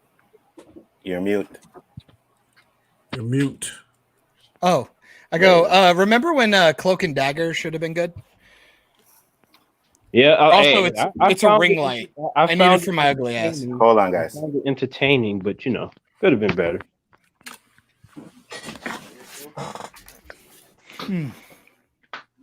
Guys, I'm just happy to be here. Yep, John. John, you got to understand that it's all going to be fine. Yep. Like I said, there's a reason why my co-host and I have done like it is windy as fucking shit. It sound like Thor's coming. Like, we were making fun of you, dude. You were like, "What are you like windsurfing? Like what the fajita?" I am telling you, it shit. The fucking seemed like Thor is on the way and shit. Then it got dark all of a sudden. I was like, "What the fuck?" I don't know why Niner Zeno 209 or whatever is talking about Bone Thugs and Harmony's Crossroads, but that is a fucking fantastic song. Oh hell yeah! It's such a good song. Is that Bumblebee? What the flip and flap is that? Oh shit! What the fuck? What the fuck? Man, Danny is oh my cheating God. now. Danny is fucking cheating. I went to get a fucking drink and I come back to see this shit. Danny, really? Shit, he breaking out the mask and shit. I'm gonna have to go up in the garage like, hey. Because he's stealing toys from his kid's toy box. Like, what's happening right now? The fuck? Oh. You're supposed to be setting an example for these guys, Danny. I was gonna say I'm a bad influence, guys. Like I'm a terrible. Negative. It's all good. Yeah. No, it's not. Damn it, we're the oldest ones here. Me and Danny gotta, Will not Oh my believe God, Danny, that fucked me up really hard. I really hope that goes out with the actual thing. You still had the mask on when he came on. when you clicked out, and then it just like morphed to your. Sometimes in life, you turn into Bumblebee, but you would not believe how much thousands of dollars. I mean, thousands of dollars he spent on my grandson's Christmases. It's crazy. No, I would. I already promised. Man, I promised $1,000. my niece, my 12-year-old niece, 6 years old. My second one is 4 years old. Mm-hmm. Yeah, my 12-year-old niece, who sadly she might be my favorite. Sorry, she got screwed with the end of school stuff. Didn't get to do all this stuff. She got stuck at home. So I told her, "You get good grades. You prove you got good grades. You're getting a Nintendo Switch. Your Christmas present's gonna suck, but I'm gonna get you a Nintendo Switch." So. Man, this is cool. I like how you guys get all these gifts and stuff because then when it's my turn to get a gift, I know. Terrance, I ain't getting you shit. Damn, what happened? Yeah, for real, Terrance, you're a grown ass man. You get your own damn gift. Wow, damn. What happened to a full circle, man? Like, you up here looking for gifts and shit. Damn, I could picture just showing up with Jason like, hey, my I'll get you a damn. I'll sew you a damn it. No. Then fucking Jason just slams the door in my face like, there's a gift. No, slamming door. I'd be like, your birthday, happy birthday, brother. This is an awesome backdrop, man. I'm gonna get this out t-shirt. That is fucking amazing. The Vegeta deserved to do that all his life, man. That means a lot right there. I'm gonna try and get that shirt and have equilibrium written on it. Danny, so you just found it, or somebody sent it to you, or what happened? No, I went on Google and punched in images of Vegeta and scrolled through there and found it. Damn. Well, he was looking for porn. He was looking for hentai and Vegeta, the same one my son. And then he got a cool background. Trash, right? I do nothing but work on this computer. That is. You remember when Danny used to get pissed off that we go over 3 hours, and now he's like, used to. He just loves us now. No. I'm the one that started. I just told you the reason why. Hey, no, because we're better than doing nothing. I get it. No. This morning I woke up and I went fishing, which is my favorite hobby to do. I went on the boat, caught about 13 fish, caught a catfish. It came back about 1 o'clock. I said, well, I'll get ready for the show and take a nap. And I took a nap, got ready for the show. I have nothing to do till 7:45 tomorrow when I got to get up and make the donuts again. But Danny, I started this. I got to go with some bullshit. Where's when are we invited to the fish fry? I'm going to get mad. You want to fly 2,000 miles and eat 13 fish? You go right ahead. Hey, good food and conversation is worth a damn travel. I'll just say that right now. Conversation, but what did you say? Danny, what did you say that first time when I was talking and then I got you to go over 3 hours? You was like, what the hell, Terrance? We supposed to end this shit at 3 hours. I'm like, oh. Look, I gotta go fuck all y'all. Like I love you all to death, but I'm going too. Lately, every damn stream I'm on, everybody wants to add me to their team. Not gonna lie, I'm gonna give myself one of these. Guys, I'm not that funny. I'm annoying as hell. I don't know why you subject yourselves to this. John. We need a jester, John. Me. Oh yeah. You annoyed me. John, if you annoyed me, not only would I throw you into the lava, I'd beat you up first and then throw you in there. It's called reverse affirmative action. Yeah, for real. Why am I picturing John coming on the next stream? He's gonna have a fucking Terrance voodoo doll. Like, yeah, okay. See, you throw me. Hey, look, Terrance, Phantom Zone. You. Yep, I just dropped this shit. All right, fellas. We are going 3 hours and 23 minutes, 37 seconds now. So long. Before we go off, everybody, please, I'm gonna start with Mr. John. Tell the people where they can find you. Anything you want to do to shout out your channel. Go right ahead. Check it at BaldmanBad1. Go ahead and jump on Twitter if you want. I would say Twitter is kind of a desolate shitstorm. So I'd say just don't download the app ever because it's awful. But you can find us on there. It's all fun. I do a podcast weekly with my co-host who was in chat. Shout out at Mike Shrews. Can't wait to get you 3 bing bongs on our show since you keep bringing me on because apparently you like being annoyed by me. No. Honestly, you guys force me to think and to pay attention to the things that I watch because if I'm gonna come with a comment, I appreciate people who call me on it, and I wish people would be smart enough to do a little bit of research from time to time. Intelligence, knowledge, and improving yourself is always a good thing to do. I will sign off on that. I love all 3 of you. I'm just happy to be here. Hand of applause, John. Cheers. Mr. ENZO. Is I said it correctly? Enzo. I'm sorry, Enzo. Don't worry about it, man. I know it's gonna take. We gotta work our ways in. Yeah, absolutely. It's gonna take a while to get used to. Don't worry about it. I'm not one of those guys like, oh, you said my fucking name wrong, man. Yo, what the fuck, It's all good. But yeah, you guys know where to find me. You can find me here Sunday, Equilibrium, Terrance, Danny, John. Got my own YouTube channel, Bigger Ford Entertainment. Check it out. Hit the subscribe button, the like button. We're all good friends here. I love the fucking chemistry that we have, man. And I would have missed this show for anything, to be honest with you. Enzo, I gotta say, if people haven't seen, I only got to catch one of your videos that you put up this week. Mm-hmm. I understand the viewership can be a little annoyed that this panel may not have touched on things going on. Mm-hmm. That's on that. Well, yeah.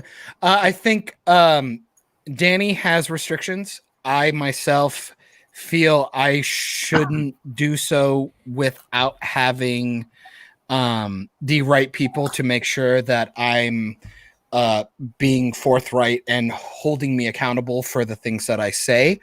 So hopefully that does happen in the future.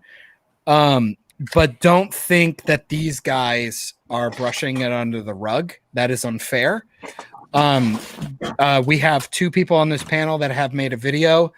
And Danny does have thoughts, but he can't do it. So please don't get up his ass about it. He has things to do. Don't forget he's a human who has things to do. These guys are very intelligent and know how to articulate themselves. Please check their videos, check their channels.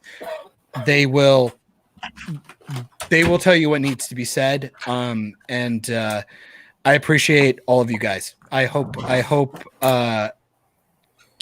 don't know. I just hope it all works for you guys and everything that needs to be said is said the way you need it to be said. I'm going to be on a stream with Robert later on. We're going to be talking about it. So awesome. Check that out if you want. Awesome. Terrance, where the people can find you at, good sir? Hey, what's up, humans? It's Terrance. Before I get into where you can find me, I just want to say that who I am as an individual is who I am. And there are a lot of humans that be turning they fucking cringy ass nose up at me, but I just let you know I don't give a shit. So with that, you can find me here with Danny, Enzo, and John on our show Equilibrium. You can also find me on Mondays with Danny, and then on my channel, the Tremaine Terrance channel. That stuff is completely and only based off of what I want to do. I don't care what anyone wants or what they like. If you don't like me or what I have to say, you could take your ass elsewhere. There are countless channels you can go to. I am not here to make humans happy. I'm here to do what the fuck I want to do. And that's it. So if you can handle that, then you can go see me on Tremaine Terrance. If not, I'm just saying, find I got held off a cliff for 3 hours by this man, and I still adore him. So go check his shit out. People of the chat, I am Danny. I do not feel like Terrance does. He is a friend of mine. He is a friend of mine, and I respect his opinion. But I do not feel as he is the strong as host. he does about some things. So please don't take what Terrance says to not subscribe and share. I want you to subscribe. Damn, what did I do? The host is not. The host has nothing to do with the opinions of the panel. I do give a fuck what you think. I want to hear what you think. My content is good, but I don't subscribe to every sentence. Now, having said that, I can't go into what the current state of the world is in a certain aspect, but I will tell you this. You need to go on YouTube or iTunes or wherever and download a song called Silence of the Lambs by Ludacris and Lil Wayne. Listen to it. It is fire. That's what I'm going to say. Danny, I just got to say, I think with all the bullshit happening right now, all I can say is thank you for inviting me a few weeks ago to talk about a cultural film and to bring these guys on a weekly basis and other people together to prove that it doesn't matter what you look like as long as you're not a piece of shit. Everybody can get along if you just care about something. And I think more people need to be like Danny and bring people together. And what you do is good shit. And I hope people subscribe to you on a weekly basis. I will second that by saying this. Too. I get along with certain humans. There are a lot of them that be fucking up where I'm just like, we don't all got to be friends. We just got to be civil. There's a difference. No, that's fine. But I don't know what it is, but you got too many sensitive humans. They're like, what did he say? How could he say that? Like, they acting all funny. That's actually Terrance's real voice, in case you guys didn't know that. I've heard him. You guys don't hear him in the background. One thing me and Terrance talked about one night is we were talking about The Crow, and we were like, that cop on The Crow is Danny. Yeah, that is definitely Danny. And Brandon Lee, that's me coming to Danny's house. And Danny's like, so you're not going to use the front door, Terrance? I'm like, yeah. Hey, man, in my profession, you can't be no nonsense. You got to be no nonsense sometimes. Come meet me. You know what? And honestly, Danny, I can see you as that character, and I could see me as the Crow because I have walked around like the character after all. Anyway, but like I can see that sort of interaction happening. Like you telling me, like, "Hey, Terrance, you can't be doing that shit." I'm like, "I don't know, Danny. I gotta wreck these people, man." I don't care. I'm just gonna keep kissing Danny's ass. Like my favorite analogy will always be, it's Dad watching the three dumbasses playing in the sandbox. Whoa! Hold up! Ain't nobody on this panel dumb. That's what we're doing. Oh yeah, I'm gonna degrade us like that. I don't care. No. Mr. Daddy $4 that's up here. Getting you closer to the lava, John. You don't scare me. Only he can put me in the Phantom Zone. John, only he can do it. No. That's what you think. John, I'm 45 years old. Ain't nobody my daddy. No, exactly. I have a dad. He's an asshole. Why you gotta be so old though? Yeah. My hairline is older than you. You don't scare me. Real talk. Good show. I enjoyed it. Next Sunday, same time, 5:00 p.m. Eastern Standard Time. Tomorrow night, I'm doing two shows. Lord have mercy. One at 7. Why do you hate yourself? We skipped one today because partially because I was out fishing, man. Fishing is like, man. If I get a chance brag to about it. I get it. You got cool shit going on. Danny, you understand that I'm a nice young man, right? Like, oh yeah. I mean, I got you. But you, I see how it is, John. But I'll believe it when you make me a shirt. You owe me a shirt. I'm working on that shirt. I want a Terrance shirt. No, I don't want no Terrance shirt. Neither do I. Thank you. Damn. I'll pass on that one. Damn. They was like, fuck a Terrance shirt. I see. No, I'm not going to do that. I just wanted to wear it. I want a fake ass shirt to cover this. What the hell I want that for? No, I mean, there's different designs. What about the design where I'm like, Danny, we're going to go for another hour unless you cut this. I'm sorry. What are you doing? Anzo, what about 33 minutes? Anzo, what about that other shirt where it's like me standing over the bodies and shit? No, I don't want to see that. that. What is happening? No. Okay. Shout out to Unzo. We got the new name. Love you, boo. Love you guys too, man. Damn. Trust me. Yeah. Where is the outro? It is about to happen. I don't know what is happening.